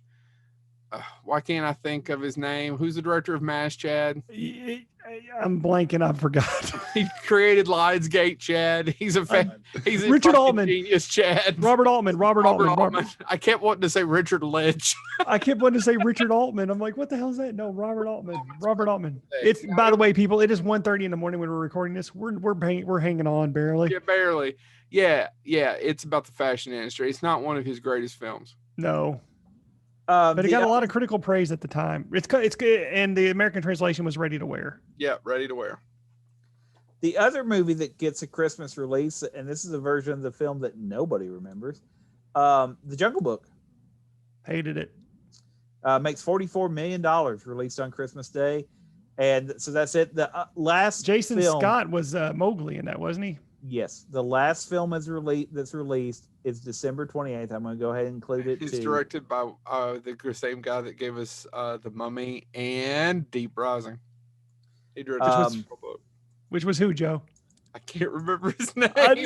Steven Sommers. I kept wanting to say Steven Rivers. There you go, Joe. I gave you a tidbort. Oh my God. Squat hole.